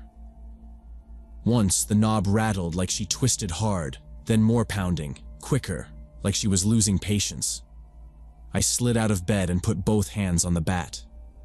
I moved to the bedroom doorway and paused there, looking down the short hall toward the front. Samantha stayed on the bed, eyes open in the dark. The woman shouted, "Open up! I'm dying! Open the door!" This didn't sound like any neighbor we knew. Out here, people call first. If someone had wrecked a car or cut a hand, they would have asked for 911, not demanded we open the door. I waited a few seconds in the black, and the pounding grew frantic. I stepped back into the room and picked my phone up from the nightstand. I held the bat against my shoulder and listened one more time. The pounding ran down the frame and up again. For a few beats, she went quiet. Then came another burst and a hoarse scream. We didn't move. It felt like a warning. My gut told me the situation wasn't normal, so I stood at the bedroom doorway with the bat while Samantha lay motionless on the bed, staring at me. I didn't open the door. I called 911. The dispatcher answered quick. I kept my voice low and said a woman was on our porch, screaming she was sick and trying to force the door. The dispatcher said another resident nearby had already called about a similar incident and that patrol cars were on their way. I stayed on the line and moved to the front window. I didn't pull the curtain all the way, just enough to get a narrow view of the porch. The woman's shadow drifted across the glass, moving back and forth in front of the door. She kept hammering the wood with the flat of her hand or shoulder. Every 30 seconds or so, she'd stop and yell something clipped, the kind of tone that comes right before a fight. 15 minutes is a long time when you're measuring it in hits on a door. I watched the shadow lift and fall and tried to track details without being seen. Bare arms, hair tied up, no jacket in cold air. I thought about the back door latch, the slider in the kitchen, the side gate that never sits right. I pictured a second person circling while we focused on the front, and that thought stayed there like a stone. Samantha hadn't moved. Her phone was in her hand in case the call dropped. Once, the woman went quiet for a full minute, and I could hear wet breathing close to the wood, then a whisper I couldn't make out. The silence was worse than the banging. Then she started again, harder, and I saw the top panel flex inward and snap back like a rib. The dispatcher kept talking in a calm voice, told me to stay away from the door and keep the lights off. Outside, our motion light tried to kick on and flickered but didn't hold. The shadow moved in and out of it. I stayed behind the curtain and watched the street. There was no other movement out there. When the police turned onto our street, I saw the faint wash of headlights between the trees, then the flash as they cut their spots. I told the dispatcher they'd arrived, and she said to keep the line open until an officer contacted me. 2 cars rolled slow and stopped by the mailbox. The woman didn't notice them right away. She hit the door twice more, then spun when light found her. 2 officers came up the walk, one in front, one hanging back. I stepped away from the window. Through the door, I heard the woman's voice change from demanding to high and hysterical. I couldn't hear every word. It sounded like she was trying to explain something fast and all at once. The officers spoke low. One told her to step to the side. There was a shuffle on the porch, then quiet, then more quick words. I kept the bat in my hands even then. Samantha sat up but didn't come into the hall. We waited for a knock. I could smell the cold air under the door and the trace of cedar sap. The dispatcher told me an officer would contact us now and ended the call. There was a light tap and a pause, then a firm knock. I took 2 steps toward the door and stopped short of the peephole. I could see the blue shirt through the glass beside the frame. He didn't try the handle. He kept his hands where I could see them. His voice came through clear and steady with the noise on the porch. He knocked again and asked what had been happening. I explained everything to the officer in a plain list. The screaming for help, the orders to open up, the pounding that never stopped. He wrote while I talked. Through the glass, I saw the other cop steady the woman by the railing. She rocked on her heels and stared at the welcome mat like she tried to read it. When they finished with her, they told us to stay back while they cleared the porch. We waited until they waved. Me and Samantha stepped out slow. Cold air smelled like wet cedar. We saw a heavy flashlight on the concrete by the door. Metal body, knurled handle, scratched lens. I set the bat by the frame and picked the light up with 2 fingers. It felt heavy for a knock. The cop photographed it on the ground, then turned to the door. The metal was pocked with deep dents, not just around the lock. High, low, edge to edge, like she'd swung wild. Some edges curled in, paint cracked. She hadn't used only her fists. She'd been hammering with the flashlight. The officer took wide photos and close-ups of the chipped paint. I handed him the light. He bagged it and wrote my name on the label. He had me point to the panels I'd seen flex in and out while she hit. I asked why she did it. He said she was going through difficult times and they were working on resources. He didn't say drugs, but I heard it. When I asked where she came from, he pointed across the street to the low house with the sagging carport. She'd moved in with her elderly parents after some problems. They told us to document the damage, keep the door locked, and call again if anything escalated. They didn't arrest her. They walked her over to that house and spoke to someone on the porch. From our steps, I watched her look back at us more than once. Not angry now. Blank.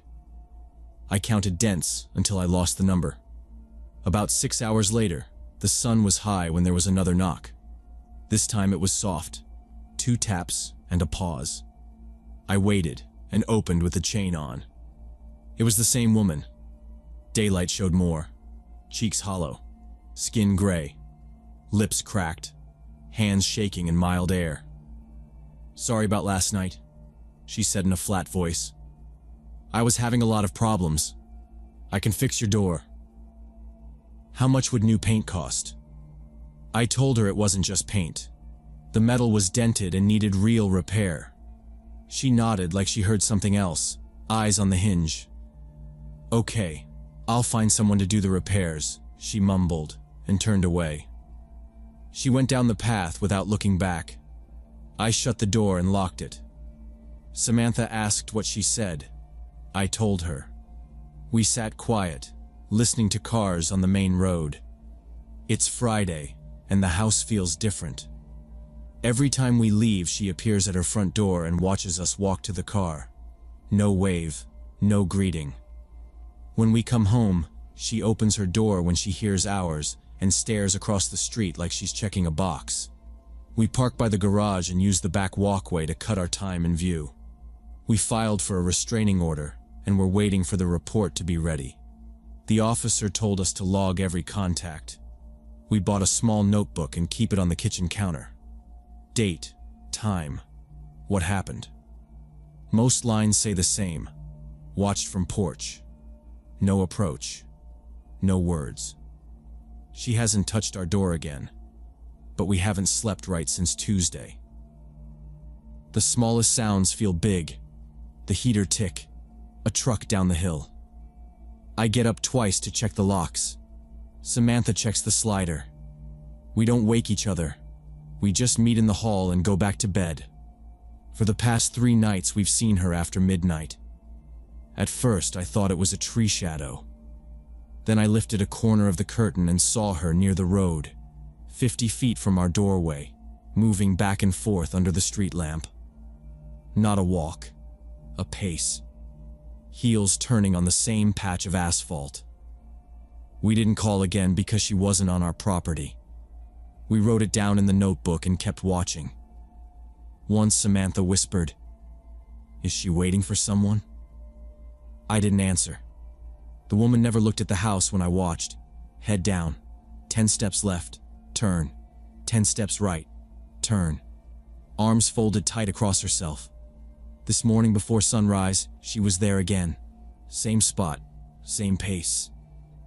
The street was empty. Frost on the mailbox. Her breath hung small in the air at each pivot. She stood centered on the long seam where the street was patched last fall, like she needed the line to hold her path. We're careful with lights now. Front blinds closed, porch light off. When we take the trash out, we move fast and stay quiet. If the dog 2 houses down barks, we wait and listen. It feels like we live under glass and someone softly taps it now and then with a fingernail. I know there are simple explanations. She could be waiting for a ride that never comes. She could be trying to stay awake so she doesn't use. Those ideas don't change what we do. We secure the doors. We watch the road. We keep the notebook. We plan routes that don't take us past her place.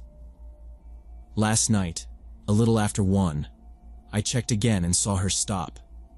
She faced our driveway for maybe 10 seconds, then turned away and started pacing. That pause was worse than the steps. It told me the pattern could shift. She hasn't knocked again. There's no banging now. But she is there, 50 feet from our doorway, walking back and forth. Her presence just 50 feet from our doorway feels just as unsettling.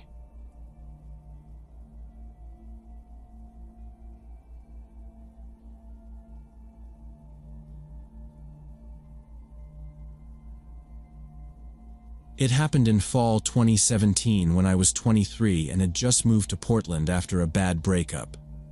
I rented a small studio above a bike shop with a coffee cart under my window and a view of wires and gray sky. I worked odd shifts and came home to silence that did not feel like rest. My phone became my company most nights. I was not looking for romance. I wanted simple human contact, tips about cheap places, which buses ran late without trouble. So I installed a dating app and started swiping with low expectations that night. That is how I met Mark. He said he was 28, a sound engineer, and shared a house with colleagues. In his photos, he had curly hair, a soft beard, and that easy hipster look you see here all the time. He sent me 2 ambient music tracks he said he produced. They were slow and airy, more hum than melody. He wrote about long studio nights and how they rented an old mansion in the artsy part of town because the basement was perfect for a practice room. He sounded busy and friendly, and chatting felt normal and safe. We talked like that for about a week. One night we traded stories about cheap headphones. The next day he stopped replying. No wave, no reason, just gone. I shrugged it off because that is how the app works. People vanish for nothing. For 2 days I filled the gap with cold walks to the river after work, passing murals and closed warehouses. I only thought about Mark when one of his songs drifted back into my head. That steady low noise you feel more than hear, until he messaged again with an apology and a new plan for Saturday. He said rehearsal had melted into a deadline, and he wanted to make it up to me by inviting me to a birthday party for one of his housemates.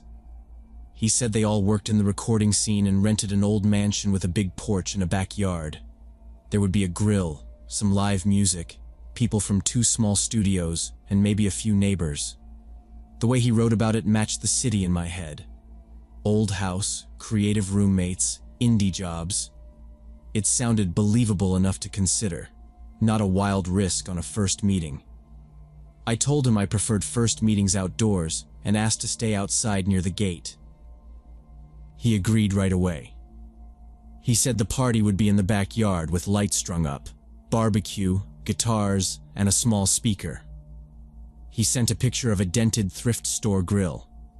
He also said he would meet me at the light rail station so I would not have to walk alone. I said that worked for me, and that I might only stay an hour.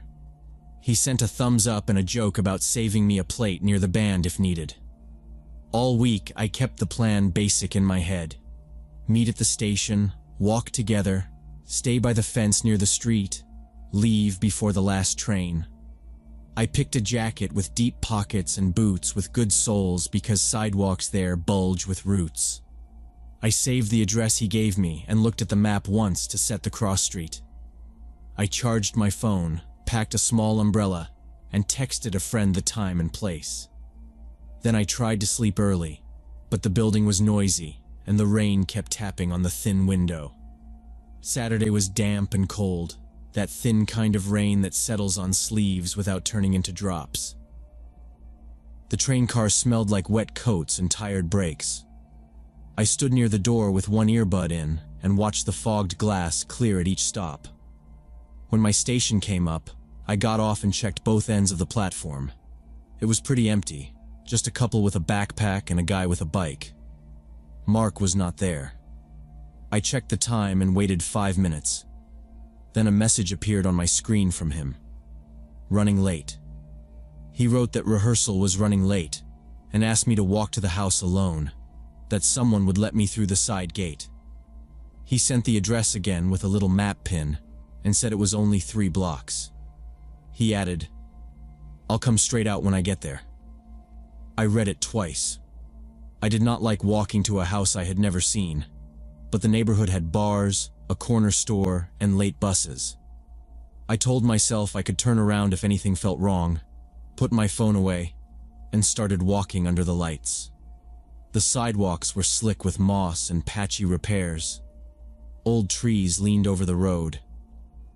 The houses were a mix of fixed up and tired, porches with chipped paint, yard chairs stacked for rain. I passed a fence covered in band posters and a blue bin overflowing with beer cans. Somewhere a dog barked steady and then went quiet. I kept the number in my head and counted the blocks. At the corner I saw string lights hanging over a side yard, dark now, and a row of plastic tables below them. The house sat back behind a low brick wall. I stopped near the gate and texted him that I was outside.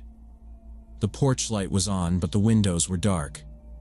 I heard music from somewhere, a bass line hard to place. A car rolled by slow and then sped up at the stop sign. I stayed near the sidewalk like I said I would and did not touch the gate. The typing bubble started and stopped. After a minute, I heard quick footsteps on gravel. A figure rounded the corner, stepped under the porch bulb, and it was Mark, maybe 10 years older, gaunt, and smelling of marijuana. When we reached the house, I reminded him I wanted to stay outside. He stopped at the side gate and shook his head, said the passage was blocked with lumber and paint cans.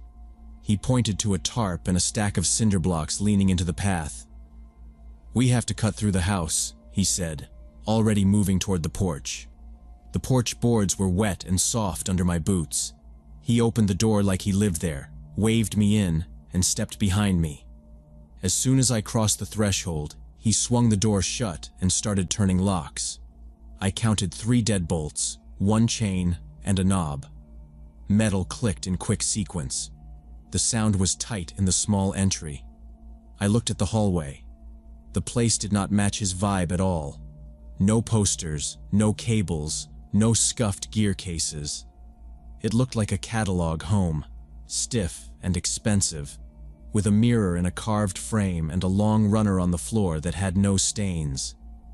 He smiled like a host and said he would give me a quick tour.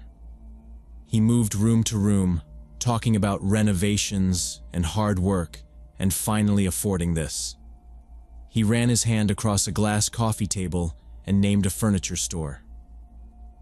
The couch was beige and squared, not thrifted or worn. A lamp had a brass base and a clean shade. Every room smelled faintly like lemon cleaner, not sweat, not music. We reached the kitchen. It was big and white, with heavy bar stools and a bowl of fruit that looked staged. I went to the window and looked out over the yard. No lights, no tables, no people. The grass was wet and empty. I could see the dark grill cover pulled tight and untouched. I waited a beat and asked where the party was. He came beside me and said guests were stuck, buses were slow, a rideshare mix-up. He talked fast and shrugged like it was nothing. He kept moving me along, pointing at a framed photo of a coastline, showing off a pantry with labeled jars. He opened a door and said the recording setup was downstairs. I paused at the top step and said I could wait for the others in the yard when they arrived. He reminded me the side passage was blocked and gave a short laugh, said, 2 minutes. It's worth it. His hand hovered above my back but did not touch me. I started down the stairs. The basement smelled like dust and old heat. One bare bulb lit a space with a low ceiling and painted concrete floor. There was an old couch with sagging cushions, a small TV on a stand, and a cheap folding table. I saw a mic stand with no mic and a pair of headphones in a plastic bin. No racks, no foam, nothing that matched his bragging. In the far corner stood a heavy metal door with a big handle and scuffed paint. He walked to the door and grabbed the handle. "This is the soundproof room," he said. He pulled it open with a grunt. The hinges were stiff. He flipped on a switch inside. The room was small and boxy. I saw 2 guitars, a stool, and mattresses leaning and strapped to the walls, another one across the floor like a pad. No windows, no cables. The air did not move. He stepped inside and clapped his hands, smiled at the dull sound. "Come in and tell me how the acoustics feel," he said. He gestured deeper, past the threshold. Every part of me tightened. I stayed at the doorframe and looked down at the mattress on the floor. I gave a small laugh and said I would rather go upstairs and wait in the living room for the others, keep an eye on the front. I said maybe we could grab drinks so we had something to bring to the yard when people came. He watched my face, then nodded. We went back up. He moved slower now, quiet on the stairs. In the living room, I stood near the window and checked the street for lights and movement. Cars passed once in a while and splashed water into the gutter. I said a store run made sense, maybe chips and soda and charcoal if needed. I pulled my jacket zipper up to my collar and held my phone in my hand. He lifted his keys from a bowl and said, "Sure, corner market is 2 blocks." We left by the front door. He turned the locks again as we went out, one after another, and pulled the door hard to test it. The rain picked up to a steady mist.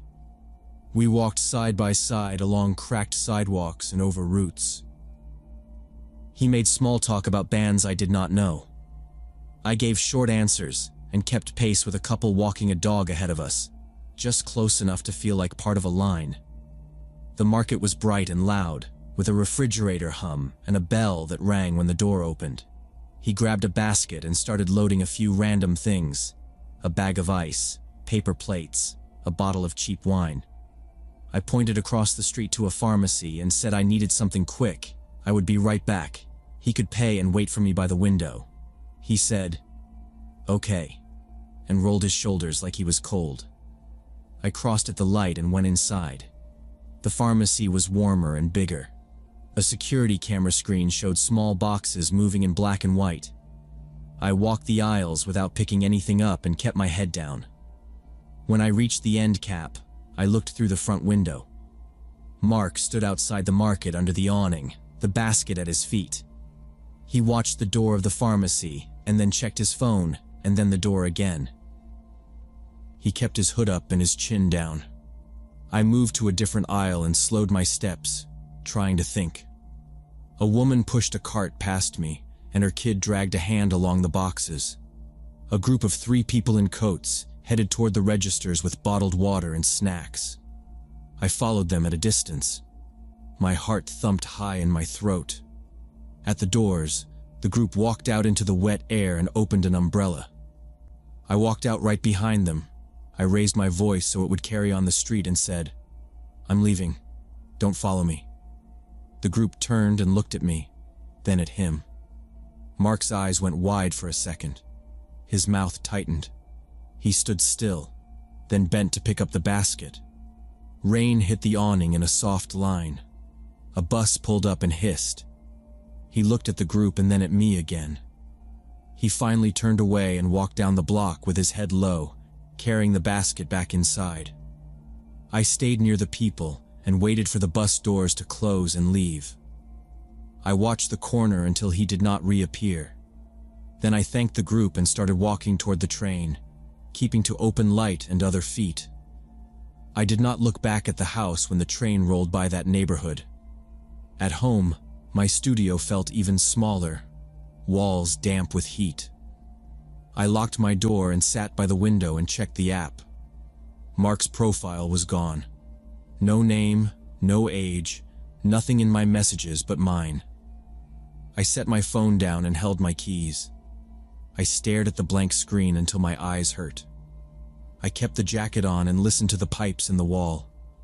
For a long time I told myself it was just a creepy night, nothing else. But I know I will never know what would have happened if I had stepped inside that soundproof room.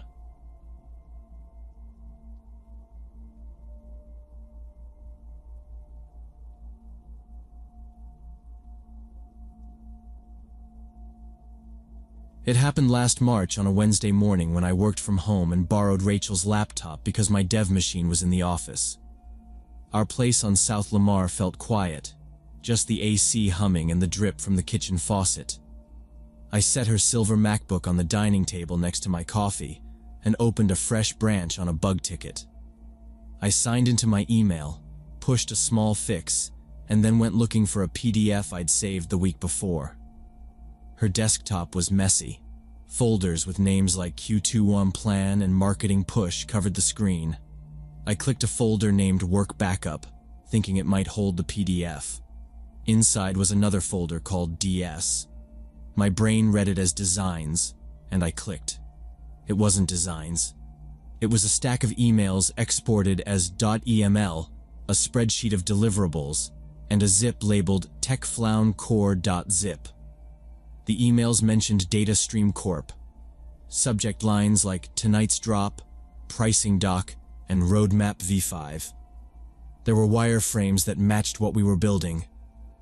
There were timelines that matched our stand-ups. I opened techflowncore.zip and saw directories I knew by heart. Streamworker, Cache Layer, Rules. Inside Rules, there were files with my comments still in them. Same function names. Same rough edges I kept meaning to refactor. It was our code, pulled out of my repo and tidied enough to pass as theirs. One email said, next upload by Friday, code review by DM. There was also a PDF called Comp Plan. It promised a bonus upon launch. Another folder held chat exports. Rachel and David Miller chatted like old friends. He was the vice president at DataStream.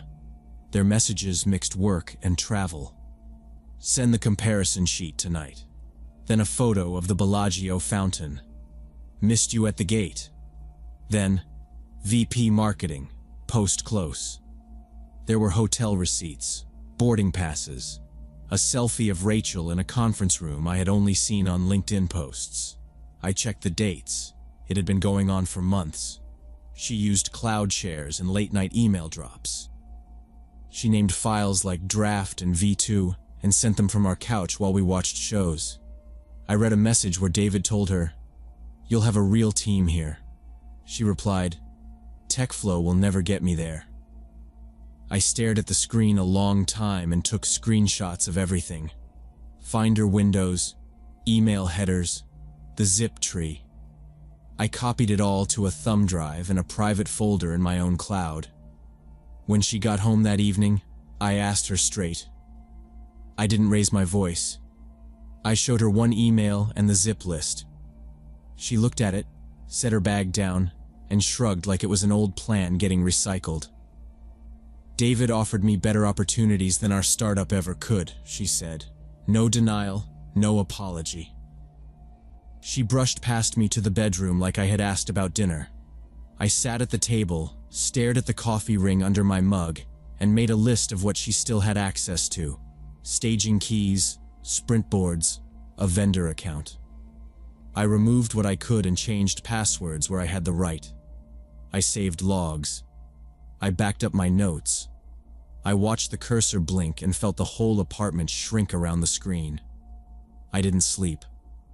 At 8 a.m., I sent our CEO, Mark Stevens, a calendar invite with no subject, and then walked into his glass office with a USB and a folder of printouts. I told him what I found, when I found it, and how long the dates went back. I showed him the emails to David Miller, the attachments, the code overlap, and the comp plan. Mark called legal and HR into the room. Nobody raised their voice. We sat with a log of file names, commit hashes, and dates. I sent him my cloud folder link and left the evidence with legal. Then I went back to my desk and pushed a small hotfix because the site didn't care about my life. Rachel was fired within a week, badge deactivated. HR escorted her out while I sat at my desk and pretended to write unit tests. She didn't look at me when she passed. By then, it didn't matter. DataStream shipped a feature set we had teased for Q2, and they did it first. Their press release hit the trades on a Monday morning. Our sales pipeline froze. Partners called to reassess timing. The algorithms Rachel fed them matched ours enough to make demos look old. We missed revenue targets by a mile. Then the layoffs came. Half the staff. Whole teams disappeared in one afternoon. I watched people pack little plants into boxes and carry out framed kid photos. 2 of my closest friends got cut. One had a newborn. One had a mortgage that still smelled like paint. I walked them to the parking lot and loaded monitors into trunks, because nobody can lift with a broken heart and a cardboard box. The office went quiet after that. Desks empty. Slack avatars grayed out. I kept thinking about the function names in that zip.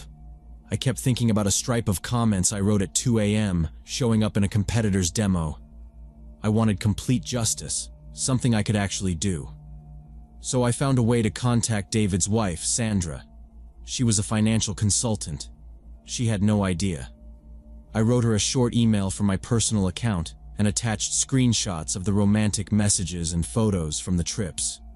I did not add anything extra, just dates, names, and attachments. I sent it late at night and closed the laptop. She replied within a day. "Thank you," she wrote. We spoke once by phone. Calm voice, clipped words. She had questions about travel dates and whether Rachel had been in Austin on the nights she had thought David was. I gave the times I could verify and told her I would send the rest if I found it. She said, "I appreciate your honesty." There was no anger on the call, just steps. She asked for copies in a shared folder. I uploaded everything.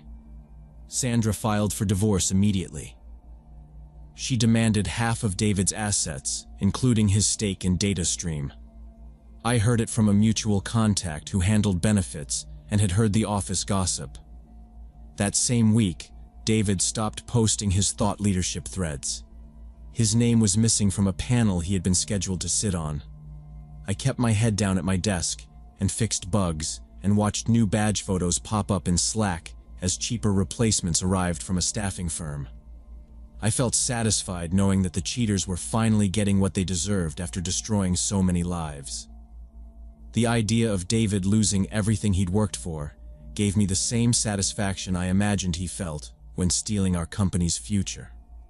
In May, I found out Rachel was still involved with DataStream, even after the cease and desist letters and the HR meetings. A former coworker told me she was consulting off the books, sending small updates through a private email with a fake domain that pointed to a throwaway inbox. I checked social media and saw a tagged photo from a bar in Nashville, a blurred background with a neon sign and David's hand on the edge of the frame. They looked like coworkers at a happy hour if you didn't know where to look. I knew where to look. I saved everything again, names and timestamps, and made a new folder with May dates. I started gathering more proof the way a developer handles a bug that keeps reappearing. I went through hotel check-ins, travel receipts, geotags, and public posts that crossed their schedules. I found a short video from Broadway in Nashville. Rachel laughed at something off camera. In the reflection of a window behind her, David's face looked down at his phone. It was small, but it was enough. I copied screenshots, watermarked my copies so the chain would be clear, and kept the originals on a drive separate from everything else. David wasn't leaving his wife. He wasn't leaving Rachel either. He told each one what they needed to hear to keep his life intact. That sort of double path made sense for a person like him. He wanted stability at home and advantage at work. Rachel wanted rank. It fit the messages. It fit the trips. It fit the way they moved after the first fallout. None of it felt like a surprise by then. It felt like an open tab I hadn't closed. I decided to finish what I started. I emailed Sandra again and told her I had new material. I sent the Nashville photos and a short list of dates they matched. I kept my note short and factual. No extra words. She wrote back, "Got it," and asked if there was more. I told her I would send anything else that could be verified. 5 minutes later, she asked me to send it all to a private folder she controlled. I uploaded everything and signed out. I also contacted a journalist at the Austin Business Journal who covered corporate messes and tech collapses. We met in a coffee shop 2 blocks from my apartment. I showed him the evidence chain on my laptop, the overlapping code, the messages, the timeline, and the new consulting proof. He recorded the interview with his phone and took notes with a pen. He said he had sources at DataStream who had talked about aggressive acquisition of IP. He said this fit a pattern he had been chasing for a year. The article got scheduled for the following week. He said the editors wanted it on the front page of the site for the Monday news cycle, with a print follow-up. He told me legal had cleared the material I provided. He told me federal attention might follow. He said, "This will open a lot of doors and close a few, but it will be clean." I walked out to the street and looked at the slow traffic and tried to think about anything else. I couldn't. I pictured David's name in a headline and Rachel's title next to it. I pictured their inboxes filling up with the same kind of panic our office had felt. I felt like I was finally getting the revenge I deserved after they blew up our roadmap and my life at the same time. It wasn't even anger by then. It was steps, file names, dates. A process that had a start and an end, like a migration script that runs and logs each change until it says, "Done." The day before the article was supposed to publish, Sandra drove to DataStream's office on Congress Avenue. The building had a glass lobby and a security desk, where I had once picked up a visitor badge for a meetup. She didn't check in for a badge. She walked straight in with a gun in her bag. David and Rachel were in a conference room on the 8th floor, a room with a long table and a view of the river. They were in a meeting when Sandra opened the door. She shot them both. It was fast. People in nearby rooms said they heard 3 cracks and then glass hitting the floor. David fell against the chair and slid down. Rachel dropped near the end of the table. The building went into lockdown. Alarms chirped. Someone pulled people into the stairwell. Sandra walked back out, took the elevator to the lobby, and kept walking to the parking lot. She sat in her car, put the gun under her chin, and ended it. Police arrived with lights still spinning in daylight. The tape went up around the entrance. News vans showed up before lunch. They found printouts in Sandra's car, emails, photos, screenshots, all the things I had sent. There was a short letter on the passenger seat. It mentioned betrayal and a life cut apart. It had the dates lined up like a ledger. The investigation pulled at every thread. It came out that Sandra had been struggling since her mother died. She had started on strong antidepressants a few weeks before. Her doctor had adjusted the dose once. Side effects were listed in a folder in her glove box. Nobody in my orbit knew that part. I didn't know that part when I sent the Nashville photos. I kept thinking about the folder in her glove box and the printouts. I kept thinking about how a chain of files can push a person toward a decision, even if you never meant it that way. The journalist called me that night and said he was not publishing. He said it wasn't a story anymore, it was a crime scene, and he wouldn't be part of making it worse. Detectives called me the next morning and asked me to come in. I sat in a small room with cinder block walls and a camera in the corner. They asked me to walk through the timeline again. When I found the evidence, when I contacted Sandra, what I said, what I sent. I answered the questions. I gave them access to the folder and my phone. I wasn't a suspect, but I was a link. I told myself I didn't pull the trigger. I told myself I did what any employee would do if they saw their work stolen and their life crushed by it. The words didn't do much. They felt like lines in a unit test that always returned false. 4 months have passed. I still wake up at 3 a.m. and look at the ceiling like I'm waiting for an alert to fire. People know I expose the espionage.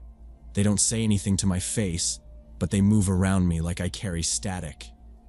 A few friends text, then stop. Most avoid me in person. I understand it. There's no simple conversation for this. TechFlow never recovered. We shut down in August. The email came on a Tuesday afternoon. The subject said, "Final notice." We lined up for boxes again. This time there was no coming back. I took my keyboard and a photo from a team off-site I didn't even remember liking at the time. I walked out with a few others who didn't look at each other.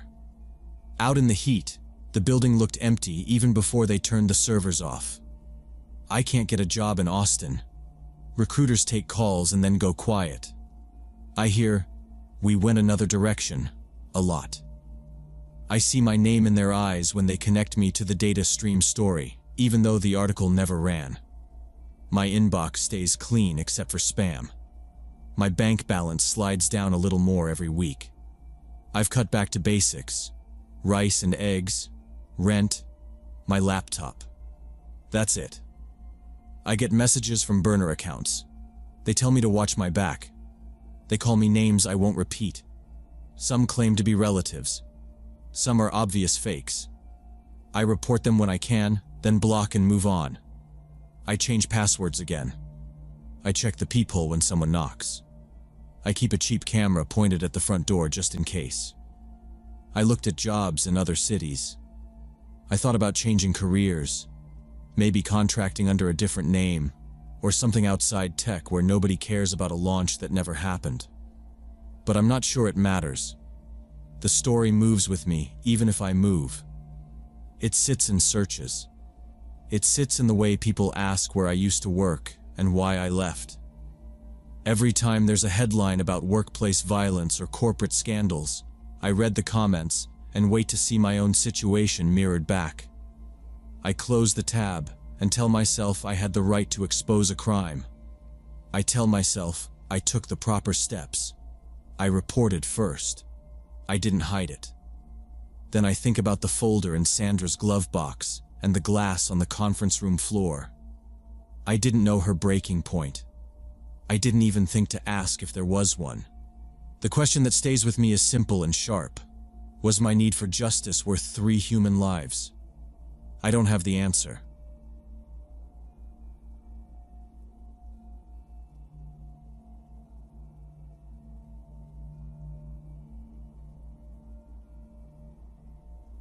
When I was 16, I wanted to be a model. I knew I was only 5'2". I had no real photos or runway walk. It didn't matter. I was a Latina girl from a small town, and I thought the internet could make it possible. My mom, Maria, never laughed at me. She said, "Try, but be careful." She drove me to a mall photographer for a cheap portfolio. We sent it to an agency in Los Angeles. They were polite and then quiet. Their clients wanted taller girls. So I went online. I made a profile on a site for beginners and posted simple pictures in jeans and a white tank top. I wrote that a parent would come with me. Messages came fast. Some were creepy. A few looked real. One photographer stood out. His note was short, with a link to a small site and a studio address in Santa Barbara. He said he'd pay me and cover gas. He said the theme was fresh face beauty, no swimwear, and that a parent must attend. He sent a Saturday and a time. "We'll keep it professional," he wrote. I showed my mom everything. We checked the map. It was about 4 hours each way. She rubbed her forehead and said we could go. Maria agreed to drive, but only if my dad and my little brother came too. I didn't love that. It sounded childish. But I was 16. I didn't argue.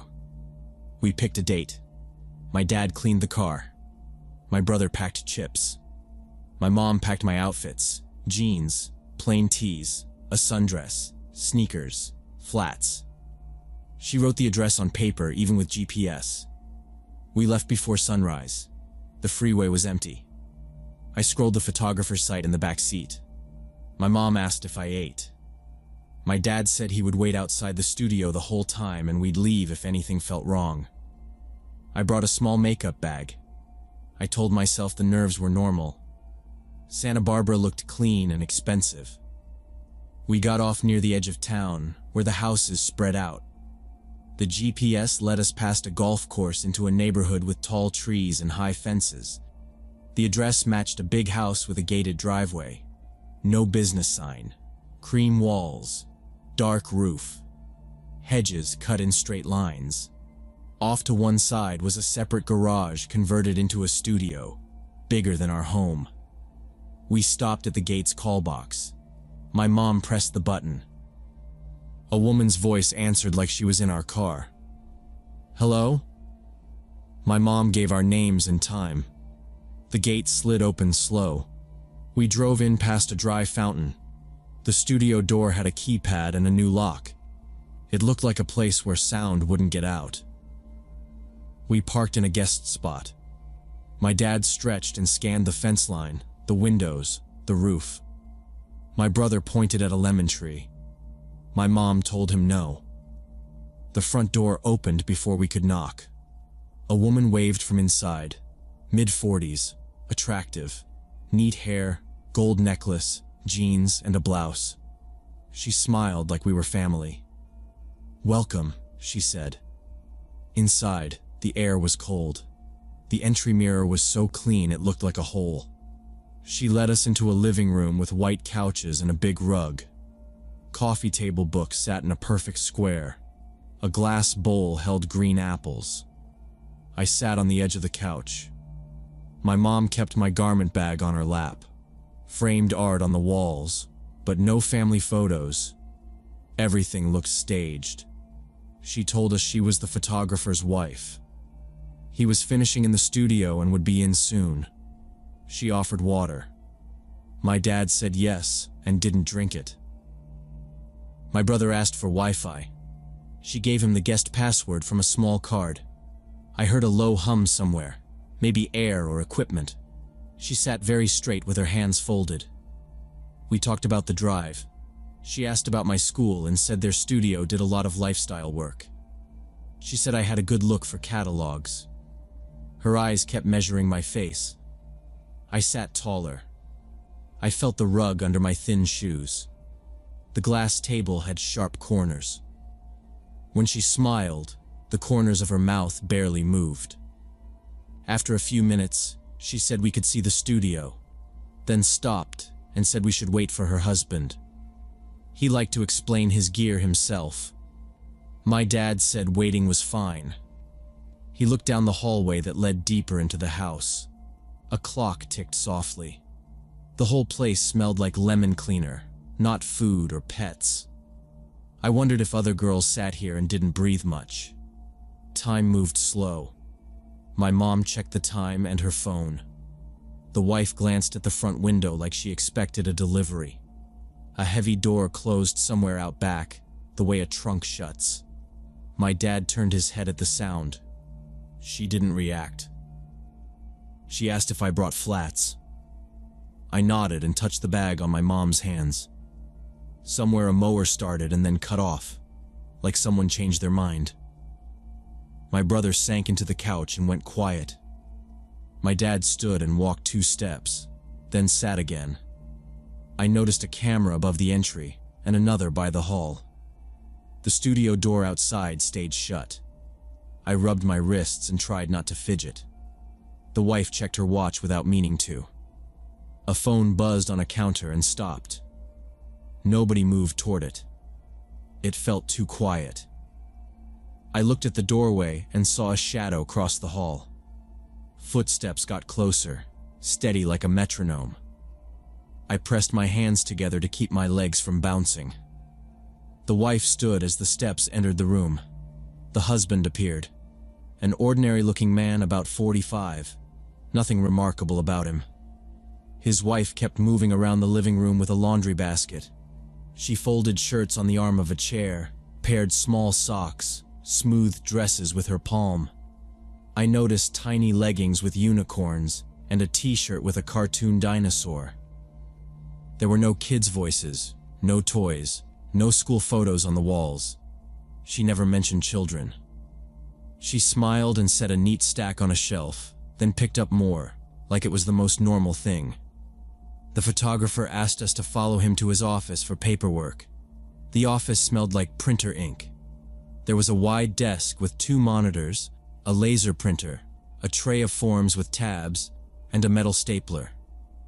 He gave my mom a W-9 and a release, then a separate contract for me.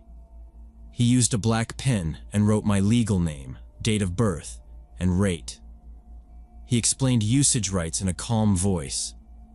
Everything looked standard. He asked me to sign and initial several places. My dad read each paragraph.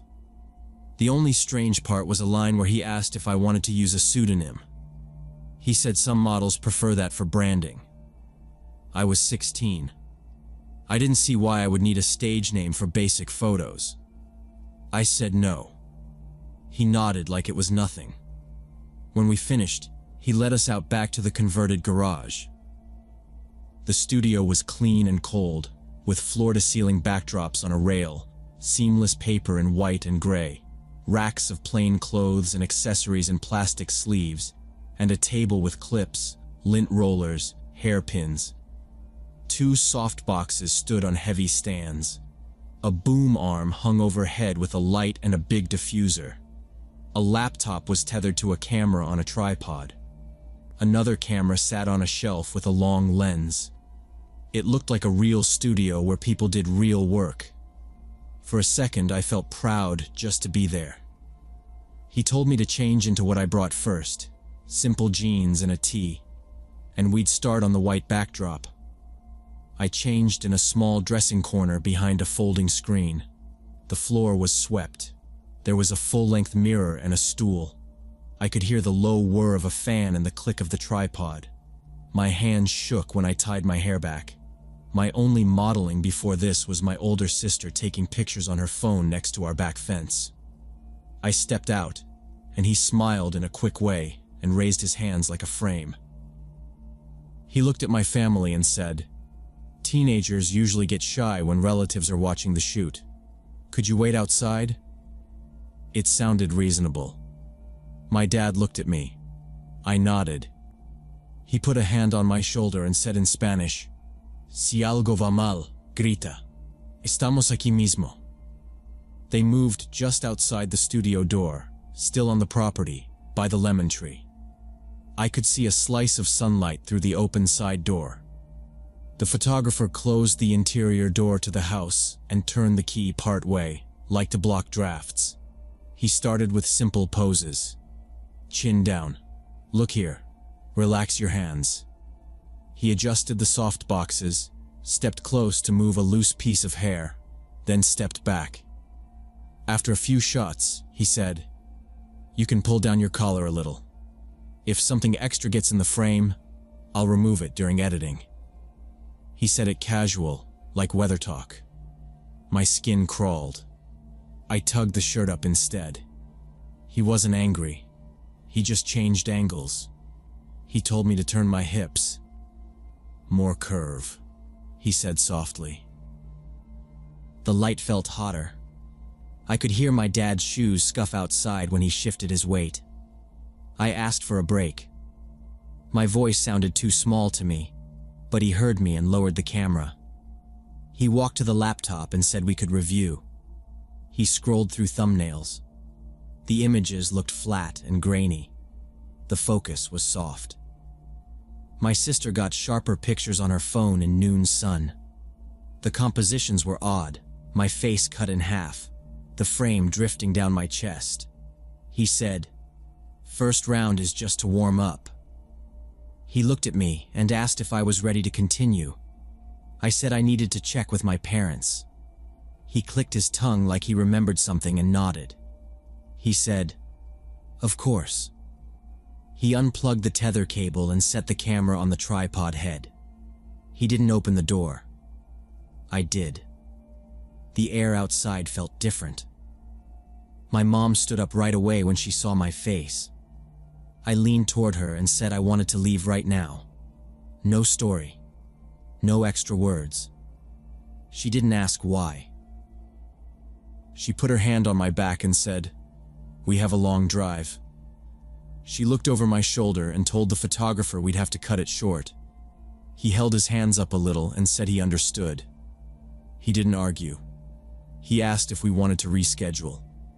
My mom said no, maybe another time, but her voice was already moving away.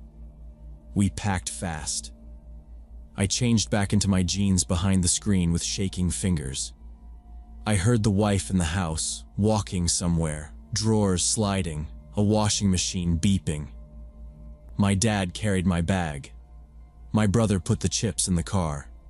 The photographer walked us to the edge of the studio and stopped. He didn't open the gate. The wife appeared by the front door with the same small smile. "Drive safe," she said. The gate slid open. We drove out. No one waved. In the car, nobody talked. My mom watched the road with both hands tight on the wheel. My dad kept checking the mirrors. My brother picked at the label on his water bottle until it shredded. I stared at the paper with the address until the letters blurred. The freeway signs rolled past in green slabs. We didn't stop for food. The silence made the hours shorter. Later that week, my brother told me something I didn't know. While I was shooting, he got bored and tried the studio door to peek in. The knob turned, but the door wouldn't open. It was locked from inside. He said he knocked 2 times, and nobody answered. He stepped back when he heard my dad's shoes and pretended he was on his phone. I thought about that too long. The door in that place had a keypad and a hard lock. He could choose who came in and who didn't. 2 years passed. I wasn't trying to model anymore. I was at work when I clicked a link a friend sent me. It was a local news piece about a Santa Barbara photographer who had been arrested. The mugshot looked like the man who told me to pull down your collar a little. The article said he created and distributed sexual materials involving minors. He ran a paid website disguised as artistic photography. The sample screenshots in the story had underage girls in swimsuits and provocative poses, all tagged with stage names. The pseudonym line on his forms made sudden sense. The wife's calm routines, the big house, the perfect gear, the staged rooms, the children's clothes with no children around. It all lined up like he practiced it. I showed my mom the link that night. She read every line twice, and then closed her eyes for a second like she was listening for a noise. We didn't talk about it much. There wasn't anything to add. We were already safe. I think about the door and the voice he used. I think about how fast my mom moved when I said I wanted to leave. I'm grateful she didn't argue or ask for one more set or try to be polite. I'm glad my dad's shoes stayed by the door. We trusted the feeling and we left.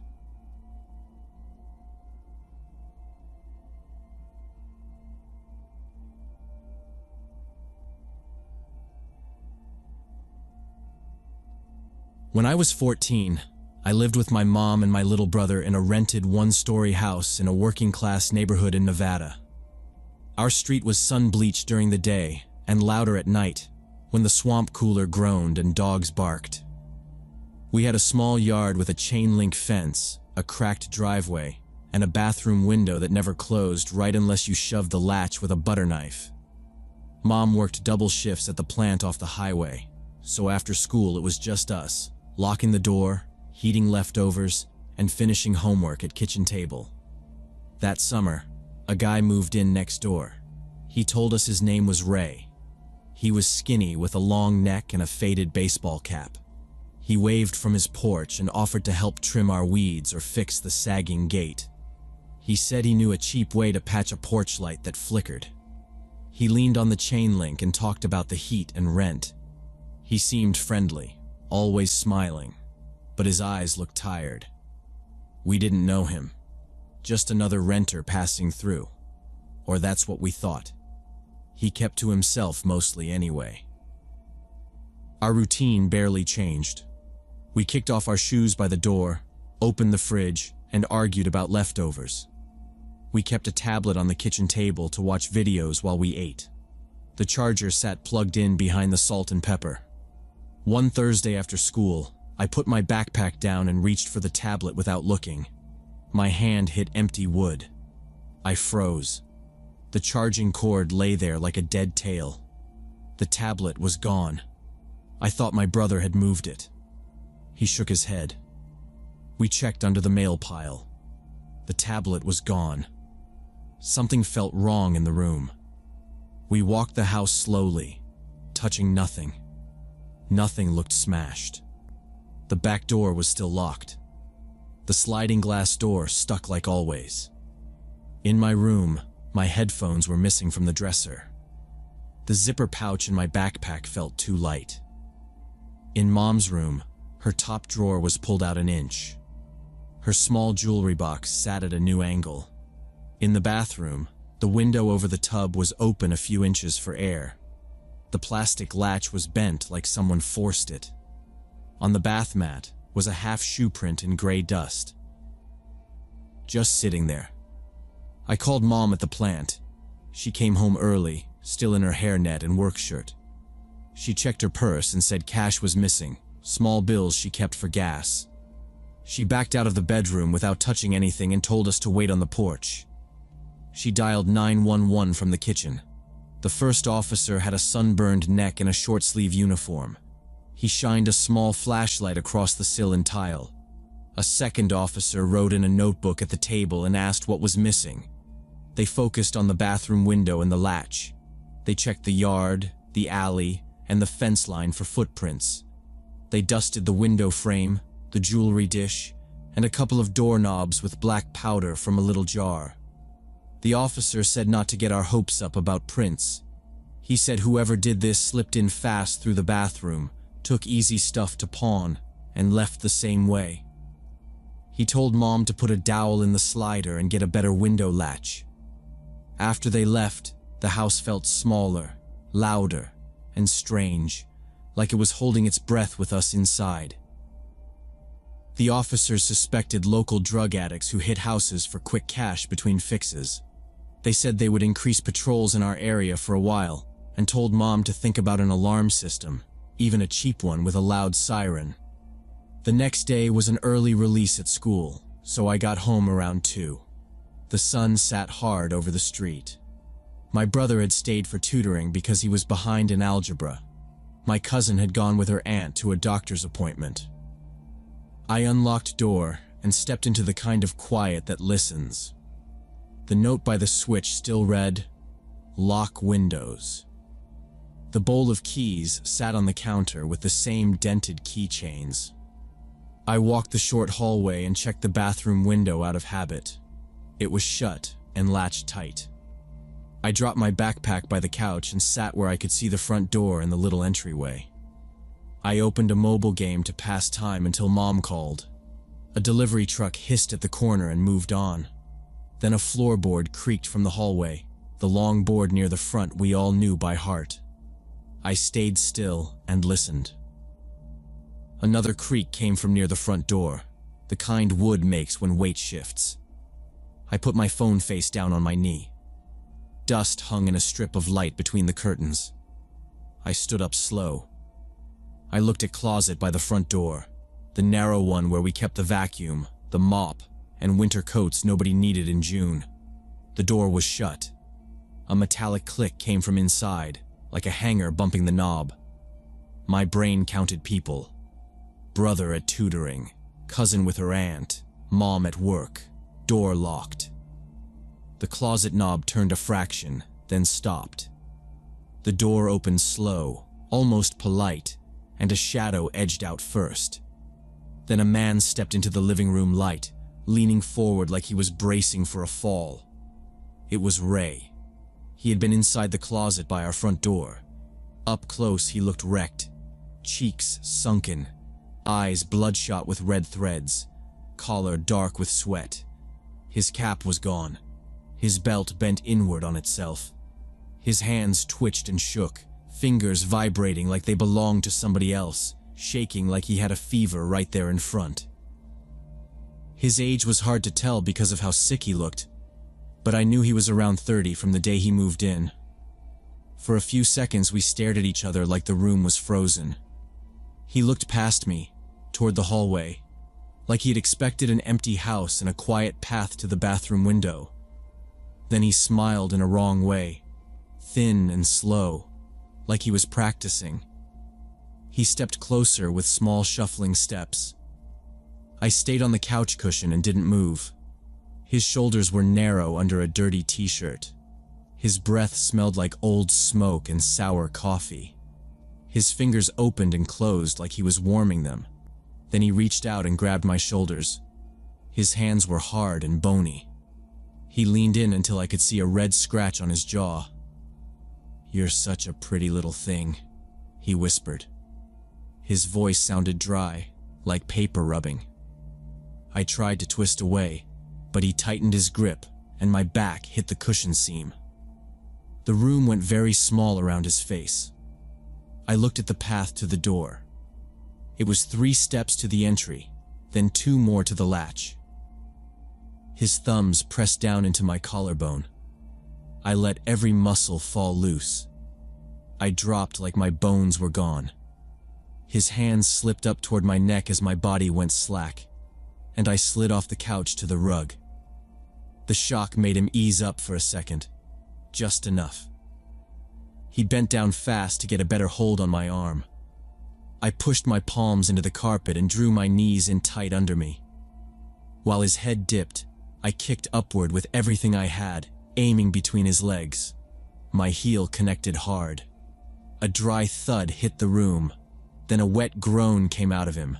His face folded and his mouth opened with no sound for a second. His grip broke. His fingers scraped at the fabric of my sleeve before they let go completely. He dropped to one knee and grabbed the edge of the coffee table. He made a small choking sound and tried to stand. I got to my feet, stumbled on the rug edge, and caught the door frame with my hand. He reached toward my ankle, missed, and swore under his breath. His eyes watered. I turned the deadbolt with my thumb, yanked the door open so hard it bounced, and ran. The hot air hit my face like a blast from an oven. My phone was still on the couch. I sprinted in socks down our walkway, then over the hot sidewalk to the street. The Johnson house sat 4 doors down with a blue mailbox and a plastic flamingo in the dirt strip by the curb. Their front door was open to the screen. I cut across their grass and hit the bell 3 times. Mrs. Johnson came fast, saw my face, and unlatched the screen. I stepped in and said my neighbor was in our house. She grabbed her cordless phone and dialed. She spoke clear, then gave our address, and then called my mom. She told me to sit on a kitchen chair and keep breathing. I stood instead and looked through their screen at our house. The front door hung open like a mouth. A minute later, I saw movement inside. Then nothing. Mrs. Johnson told me to stay put and locked her screen from the inside. The first patrol car turned onto our street in under 5 minutes. The officer went straight to our open door, hand on his holster, and called out. A second car came in behind him, and a third a few minutes later. They cleared the house room by room. One of them shouted "clear," and another closed the door. They came back with a small plastic bag of items they found in a kitchen drawer that weren't ours. Ray was gone. He had taken more small things on his way out, like he couldn't help himself. A pair of earbuds, the roll of quarters from the cabinet, 2 video games from the TV stand. The officers took notes, then canvassed the block. One officer asked Mrs. Johnson for her statement, and she told him exactly what I'd said to her. They asked if there were cameras on the street. There weren't. That same afternoon, they found him. A unit stopped him at a pawn shop 2 miles away. He was trying to sell our tablet and a handful of jewelry. The clerk had already called it in because the serial number on the tablet matched the case the officers put out. They brought him in, and he started talking fast, like a dam broke. He said he needed cash, and everything hurt all the time. They said he was a longtime heroin addict who bounced between construction jobs and short leases.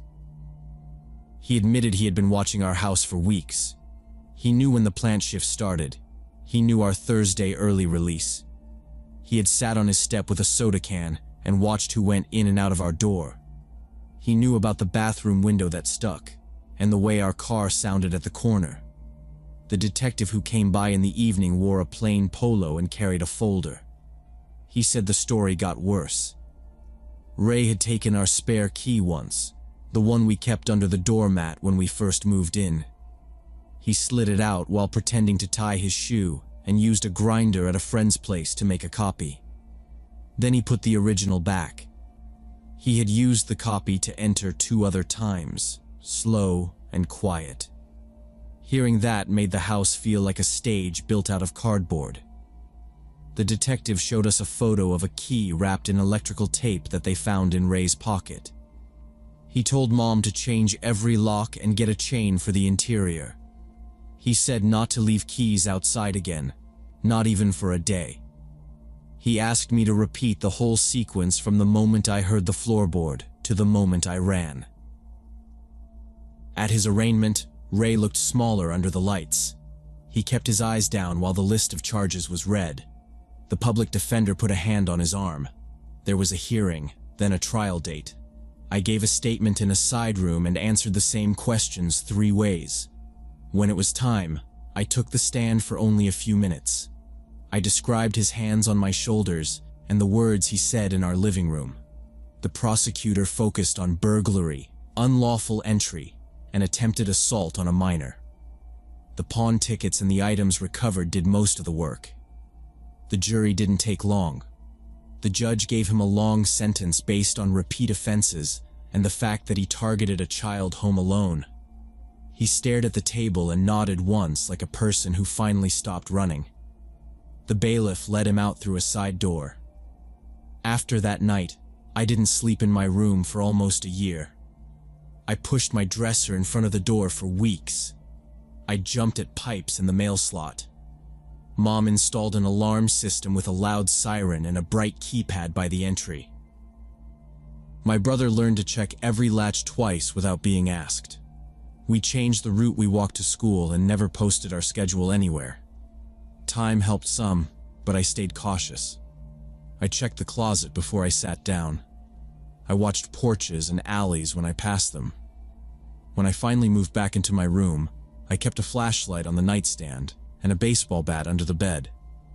I slept with the door cracked and my shoes closed. I carried my phone on me in the house, not on a table, never again. Looking back, I am grateful I went limp and then aimed where it mattered. It wasn't brave. It was the only move I had.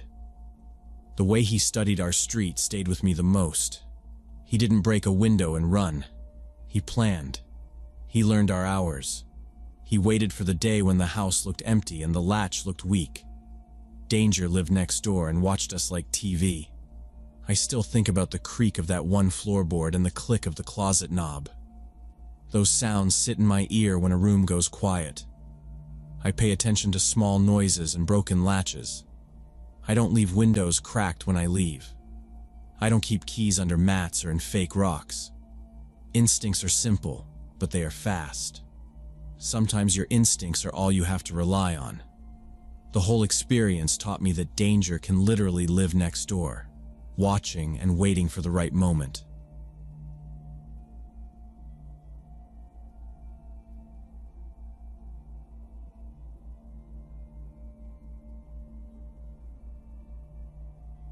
It was early 2021. I worked nights at a Hampton Inn off Interstate 95, just outside Richmond. I was training a new employee named Jessica, same age as me, for the overnight front desk. Night shifts had their own rhythm. Printers humming, lobby doors hissing, highway noise softened by glass. I knew the checklists by heart and the rooms by number. I knew which vending machine $8 bills and which ice machine liked to jam. I also knew how long a quiet shift could feel around 4 in the morning, when the building sounded empty and time dragged slow. That night was slow in a way that made the minutes heavy. We finished the deposit drop, balanced folios, printed the audit, and closed out the drawer. The lobby TV glowed on mute with a weather map. It was 3:30 a.m. when I decided to show Jessica the different rooms. Walking the floors helped new hires remember where things were. It filled the hour before breakfast setup and kept us alert. I grabbed the master key and a small flashlight from the drawer. We left the desk, locked the office door, and headed to the elevator. The hallway was quiet. The elevator ride up to the 4th floor was normal. The mirror had a fingerprint smudge I had noticed earlier. The carpet under our shoes was the same brown and blue pattern I had walked 1,000 times. Jessica asked about late checkout rules, and I answered without thinking. When the doors slid open on 4, cold air spilled from the corridor. The hallway looked the same as always, with framed stock art and exit signs, thermostats humming, ice alcoves, and fire doors. Still, something about it felt off. A weight sat in my chest for no reason that night. There was a lemon cleaner smell mixed with stale air. The vent covers rattled faintly, then steadied. A thin strip of light showed under one door where a guest had left the bathroom on. I had walked this exact stretch more nights than I could count, but my steps were slower. I did not explain it to Jessica. I kept it to myself. My ears felt too open, like they were waiting. The carpet muffled our steps and made the hallway feel longer than it was. The building felt awake in a way I did not like for us both. We turned right toward the end suite. It was the priciest room, with a small sitting area and a whirlpool tub that needed a special switch. It was usually empty at that hour. I planned to show Jessica where the extra blankets were kept in the closet and how to reset the breaker if the tub switch tripped. The hall was quiet, except for the soft HVAC hum and the distant click of the elevator doors closing. Training was supposed to be simple. We walked side by side, and I kept the master key in my palm the whole time. I noticed the thermostat display near the ice alcove flicker once, then hold steady at 71. A housekeeping door farther down was closed, the metal latch set in its slot. Nothing looked wrong, but the tight feeling stayed. I did not want to spook Jessica over a feeling I could not explain. We kept our pace even and kept our voices down. The carpet had that clean chemical smell that never quite goes away. My hand was damp around the key, and I did not like that detail. I focused on the corner where the suite waited for us. About halfway to the suite, we saw a man standing in the doorway of a room. He was not moving. He stood with the door cracked behind him like he had stepped out and then forgot why. He wore a gray t-shirt clinging to his body from heavy sweat, even though the floor felt cool. His shoulders were hunched and his arms hung loose. He stared down the hallway like he was expecting someone. Even from a distance you could tell something was wrong. He had that tense posture people get when they are under the influence of something. We greeted him the way we were trained. I said, "Good morning, sir. Do you need anything?" Jessica added a small hey. He did not respond. He did not even nod. His eyes definitely followed us. Those eyes were cold and almost unblinking in the hallway light. I felt an instant sense of danger I could not ignore, so I kept moving without speeding up. The elevator was behind us, which meant passing him again to go back. That felt like a bad plan. I kept my head forward and my key tight in my hand as we walked on. When we reached the suite, I slid the key, watched the light, and opened the door. The room opened to a living area, a couch against the wall, a table with 2 chairs, a microwave and sink, and then the bedroom beyond. Everything looked neat and untouched. The bedspread was tight and the TV was off. I stepped inside and closed the door behind us. The latch clicked into place. I stood still and listened. The vent above the kitchenette rattled, then steadied. Through the door, I could feel him like heat through drywall, and I did not like it. I turned to Jessica. I kept my voice low. I said, "That guy gives me bad vibes. I do not think we should walk past him again to get back to the elevator." She nodded once. Her hands slid into her pockets and stayed there. I pointed out the tub switch, the breaker panel, and the blanket shelf to make the training look normal. I did not drag it out. We needed a different route. The service stairs were by the linen room and came out near the meeting room on one. I said, "Let's use the service stairs instead."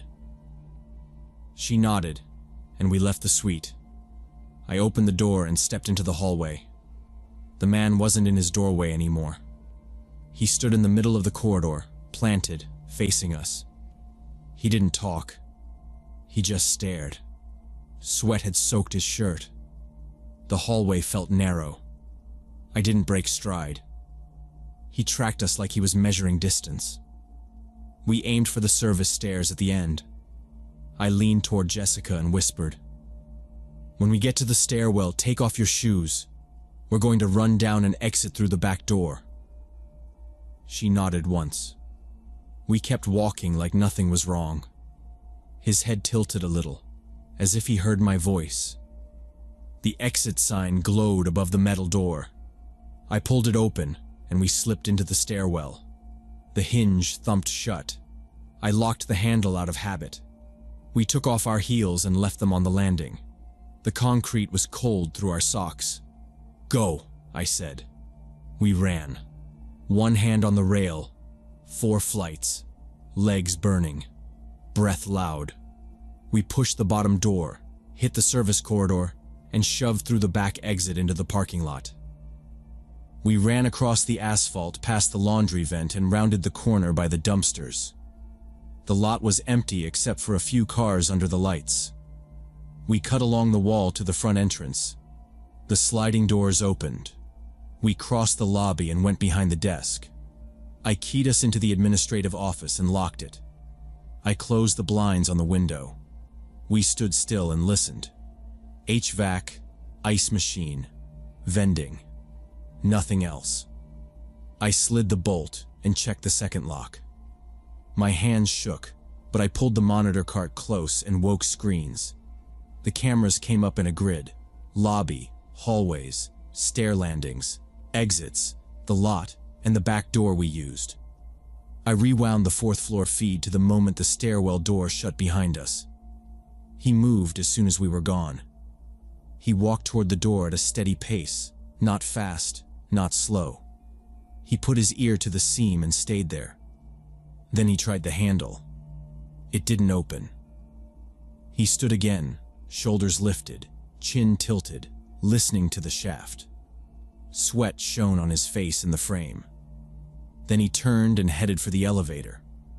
I switched to the 1st floor landing camera. The feed showed him appear, push into the service corridor, and hit the same exit we had used. The lot camera caught him stepping outside and scanning around. He checked the pavement, the laundry vent, the corners. He walked between cars and around the dumpster enclosure, slow, checking shadows. He didn't look drunk in that footage. He looked alert. We watched him loop the lot twice and pause by the far light. Then he drifted back in through the side door. A minute later, the 4th floor showed his door close again, quietly. I opened the property system and pulled the in-house list. The occupied room tied to that door number showed a registration for David Johnson. No middle initial. Address in North Carolina. Phone looked prepaid. It read like something filled out fast. I printed the folio and wrote the details into my notebook. We stayed in the office with the door locked the rest of the shift. We watched the screens and finished paperwork. At 5 a.m., the halls were still quiet. I left a note for the manager. Disturbing behavior on 4th. Please review video. Consider blacklist for safety reasons. The sun came up gray through the lobby window. Day shift arrived a little after 6. I unlocked the office, handed over the key binder, and told her we had a weird guy on 4. Jessica didn't add anything. At 7, the maintenance tech came in, and I said the stairwell door on 4 might need a closer adjustment. We clocked out and drove home. Months passed. In March 2022, scrolling Facebook before work, a local station's post hit my feed. Serial killer arrested. Marcus Thompson charged with 4 women's deaths. I tapped it. The photo was him. Exactly. I opened the article. Detectives said he moved along interstates and stayed at motels and budget hotels. They believed he picked victims from lone women travelers and night staff. Sometimes he used dating apps. Sometimes he approached employees on quiet shifts. Bodies had been found near highway pull-offs and service roads. The dates spanned more than a year. The piece said he watched patterns and chose nights with little traffic. It also mentioned aliases under common names. It didn't list David Johnson, but it didn't need to. It fit. I stared at the photo and felt the hallway again. Hard. I looked for anything about the room records and saw a note that he booked under ordinary pairs. That was enough. I remembered our printout and the name. I texted Jessica the link and wrote, "Saw this." She called right away and said, "It's him." We didn't talk long. Later, I learned the manager had pulled our clips and sent them to police when the news broke. Detectives asked for roster logs tied to that date. I did not go back to nights after that. I asked for mornings. I kept to the lobby and stayed near the phone. Always. Sometimes I drive past the exit and see the sign and think about that night. The building is the same shape against the sky. The 4th floor is still up there with the same carpet and framed prints. The difference is how I move. I keep doors between me and long hallways when I can. I watch the cameras before I step out. I don't ignore a feeling. I test bolts twice. I think of Jessica's nod, our bare feet on concrete, and the way he tilted his head like he could hear us. We ran, and we kept running.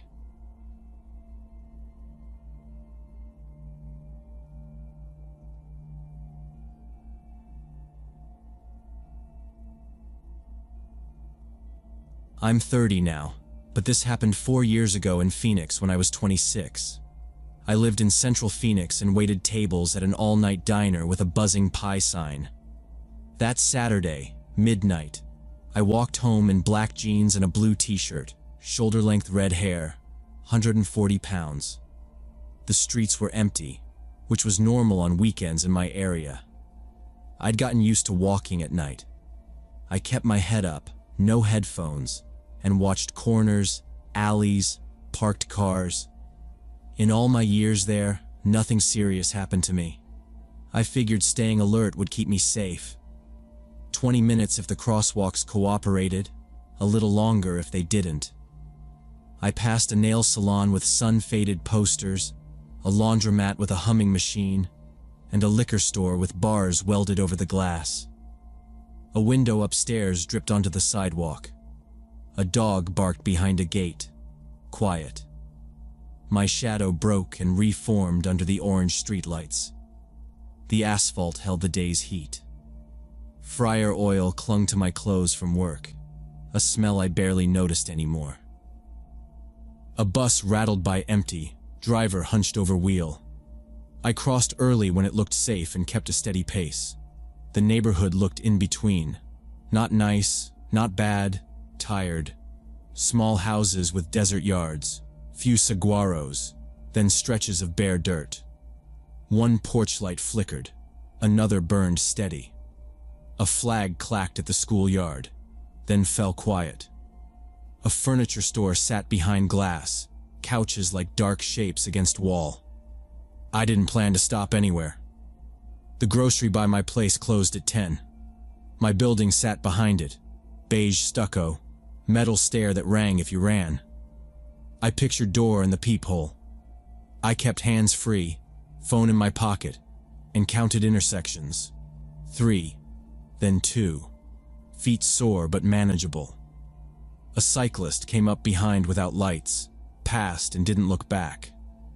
The smell of hot rubber followed him and faded. A fast food cup scraped along the curb like it was alive. A palm frond dropped behind a wall, sound bouncing. I checked parked cars. Nothing. A Spanish ball game murmured. The city fell asleep. I moved like a regular, not sneaking, not slow. I crossed a wide road with a median when the red hand flashed the last few seconds. Tires hissed far off on freeway. The air tasted like dust and oil. I liked the rhythm. Look, listen, move. I adjusted my shirt and tightened the jacket knot around my waist.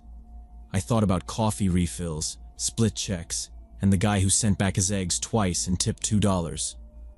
I kept scanning windows for reflections, stayed off the curb, and walked straight through the gaps between lamps. About 10 minutes from home, I left the wider road and the sidewalk narrowed. A dark pickup eased into view behind me. Not close, just slow, matching my pace. In area, men sometimes rolled up to offer rides, flirt, or ask directions. It wasn't unusual. I watched it in glass. At the next crosswalk, I crossed to the other side. That usually solved pushy drivers fast. The pickup kept rolling second, then turned down a side street and disappeared around a corner. I listened for it and heard only even hum of the night. I kept walking, pace, eyes forward. I took the next block and checked back again. Nothing. I figured the driver had been looking for an address or killing time. The road straightened toward place. The last stretch had fewer driveways and bigger gaps between lamps. I pictured my stair, door, the deadbolt, and I sped up. Sweat gathered at the base of my neck where my hair touched skin. I adjusted grip on nothing and kept my hands free. Streetlights ahead looked farther apart than they were. I kept to the edge of sidewalk, away from driveways. I told myself to walk, not run, and breathe. Within a minute, the truck was back. It came from ahead time, like it had looped the block and timed it. The engine idled low as it angled toward the curb and rolled to a stop so the front tire kissed the gutter. I slowed and stayed on the edge. The cab sat high enough that I had to tip my chin to see in. The passenger window was half open. Music didn't play. The lights stayed off. I kept moving but slower, my shoulder brushing the cinder block wall. I turned my head enough to look without turning my back. Two silhouettes in the cab resolved into faces as my eyes adjusted.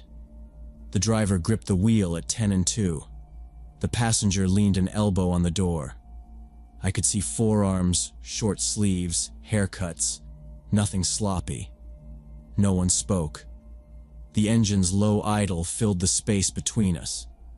I stayed in the cone of the streetlight so I could see them, and they could see me. My steps slowed but kept rhythm. I angled my body to give space without stepping into the street. Hands were visible at my sides. I didn't say anything. I didn't break stride. Through the half-open window, I could see the driver's face enough to read his focus. He stared forward, then flicked his eyes toward me and back. The passenger's jaw was tight. Their expressions were serious, not lazy or drunk. The truck's paint looked dull, dark, like it hadn't been washed. No one leaned out. No one waved or called. The passenger rested his forearm on the door and watched me through the gap. I took 3 more steps, and the front tire creaked against the gutter again, a push like a reminder. I kept to the wall and matched breathing. Through the half-open window, the cab was clear enough. 2 men sat there, one driving and one in the passenger seat. I looked long enough to register faces and kept to my side. Both looked like Latino guys in their mid-30s with short haircuts and serious expressions on their faces. Their eyes stayed on me, and it made my skin tighten. But I wasn't scared yet. Men tried things like this where I lived. I kept my pace and said, "Not interested," flat and loud. I crossed at the next opening, shoes scraping the curb, and took the opposite sidewalk. The truck rolled forward, then slowed like it was testing me. When I switched sides, they switched too, drifting along the gutter. They pulled up and hovered. No music, no smiles tonight. They kept pace along the curb. I kept my route straight and steady. I kept my hands free and checked doorways, cars, alleys. The truck idled beside me again while the passenger leaned his elbow like he had time. I cut across another side street to make space. They nosed ahead and parked up the block like they wanted me to close the distance. The driver stared through me. The passenger tracked each step. Their behavior slid from casual to focused. I turned and shouted, "Leave me alone!" The truck lurched forward a few feet, then braked. I faced front and moved. The next corner came and I took it, fast, but not running. For a few minutes, the pickup disappeared. The road went quiet again. I watched the cross streets and listened. I kept walking toward my building. I put my phone in my palm just in case. I unlocked the screen and brought up my roommate's contact. My thumb hovered over call. The grocery lot sat dark, only the soda machine glowing. I looked both ways before crossing the driveway. That was when the low growl of an engine grew. It came from behind and got louder fast. The sound bounced off the walls, deep and close. Headlights slid along the cinder block. I pivoted right to keep sightlines clear and stepped out of the center of the sidewalk. The pickup stopped hard at the curb with a dip in the nose. The passenger door flew open before the engine settled. The man jumped out and came straight at me, fast, eyes flat. His face didn't change. He moved like he had a job to do and little time. At the same time, the rear door on the cab swung open. Crew cab. Inside looked dark and empty. I knew they meant to pull me in, slam the doors, and vanish. The street was dead. No cars, no people. He closed distance with long steps, hands out, fingers wide. I slid along the wall and kept him in front of me. The rear door hung open, waiting. He got within a few steps. His arms opened wider, ready to wrap and lift. My brain flicked through options and rejected most. There was nowhere good to run. I needed noise and risk for them. I raised my phone and pointed straight at his face. "You're being recorded on live video," my voice carried. "My boyfriend can see your license plate through the stream, and police are already on their way." I kept the phone up and squared my shoulders, angling so the truck and the plate filled the frame. The lie came out clean. I turned the phone like I was giving a better angle. The screen showed only the camera app, but my arm stayed firm. I tapped my thumb like I was pinning his face. He froze mid-step. His mouth tightened, then his eyes hardened. He looked at me, then at the truck, then down the empty street. He listened. Nothing out there but the engine and a distant dog. He measured, head tilting like he was weighing it. The open rear door waited. The driver's hands pressed the wheel. No one spoke. I held my angle and kept the phone chest high. I breathed even and didn't fill the silence. I let him picture a patrol car turning the corner with lights. Seconds stretched. He bit his lip once, then turned on his heel and rushed back to the pickup. The rear door shut with a heavy thud. He dove into the passenger seat and yanked it closed. The driver punched the gas. The tires squealed. Rubber streaked the asphalt. The truck shot forward and cleared the block, taillights shrinking, then took the corner sharp. The sound dropped out, returned further away, then went quiet. I stood on the sidewalk and listened. I didn't move for a slow count. I lowered the phone and checked the camera as if it mattered. Nothing had recorded. The street was still empty. I walked backward a few steps. Then I turned and headed for my building. I stayed close to the wall and crossed the last intersection when it was clear. I checked behind me every few steps. I reached the metal stair, then stopped and listened again before climbing. I unlocked the door, went in, and locked it twice. I set a chair under the knob and sat on the floor with my back against it. My phone screen glowed. I typed a message to my roommate, deleted it, and typed again, shorter. After a while, I checked the peephole and checked it again. I was 30 when I wrote this, remembering that Saturday night in Central Phoenix when I was 26. A split-second lie held because I sold it with detail. It broke my idea of normal. I changed how I walk and plan. I don't blame the street or the hour. They picked a quiet stretch and a gap in traffic and tried a quick grab. That night proved the risk was real even when nothing looks wrong. 4 years later, I still think about that night and the way those taillights bent around the corner. I watch curbs and windows and listen for engines that don't fit. I keep my phone charged and change routes, and don't assume a street is empty just because it looks calm. That experience shattered any illusion of safety I had and changed how I approach personal security forever.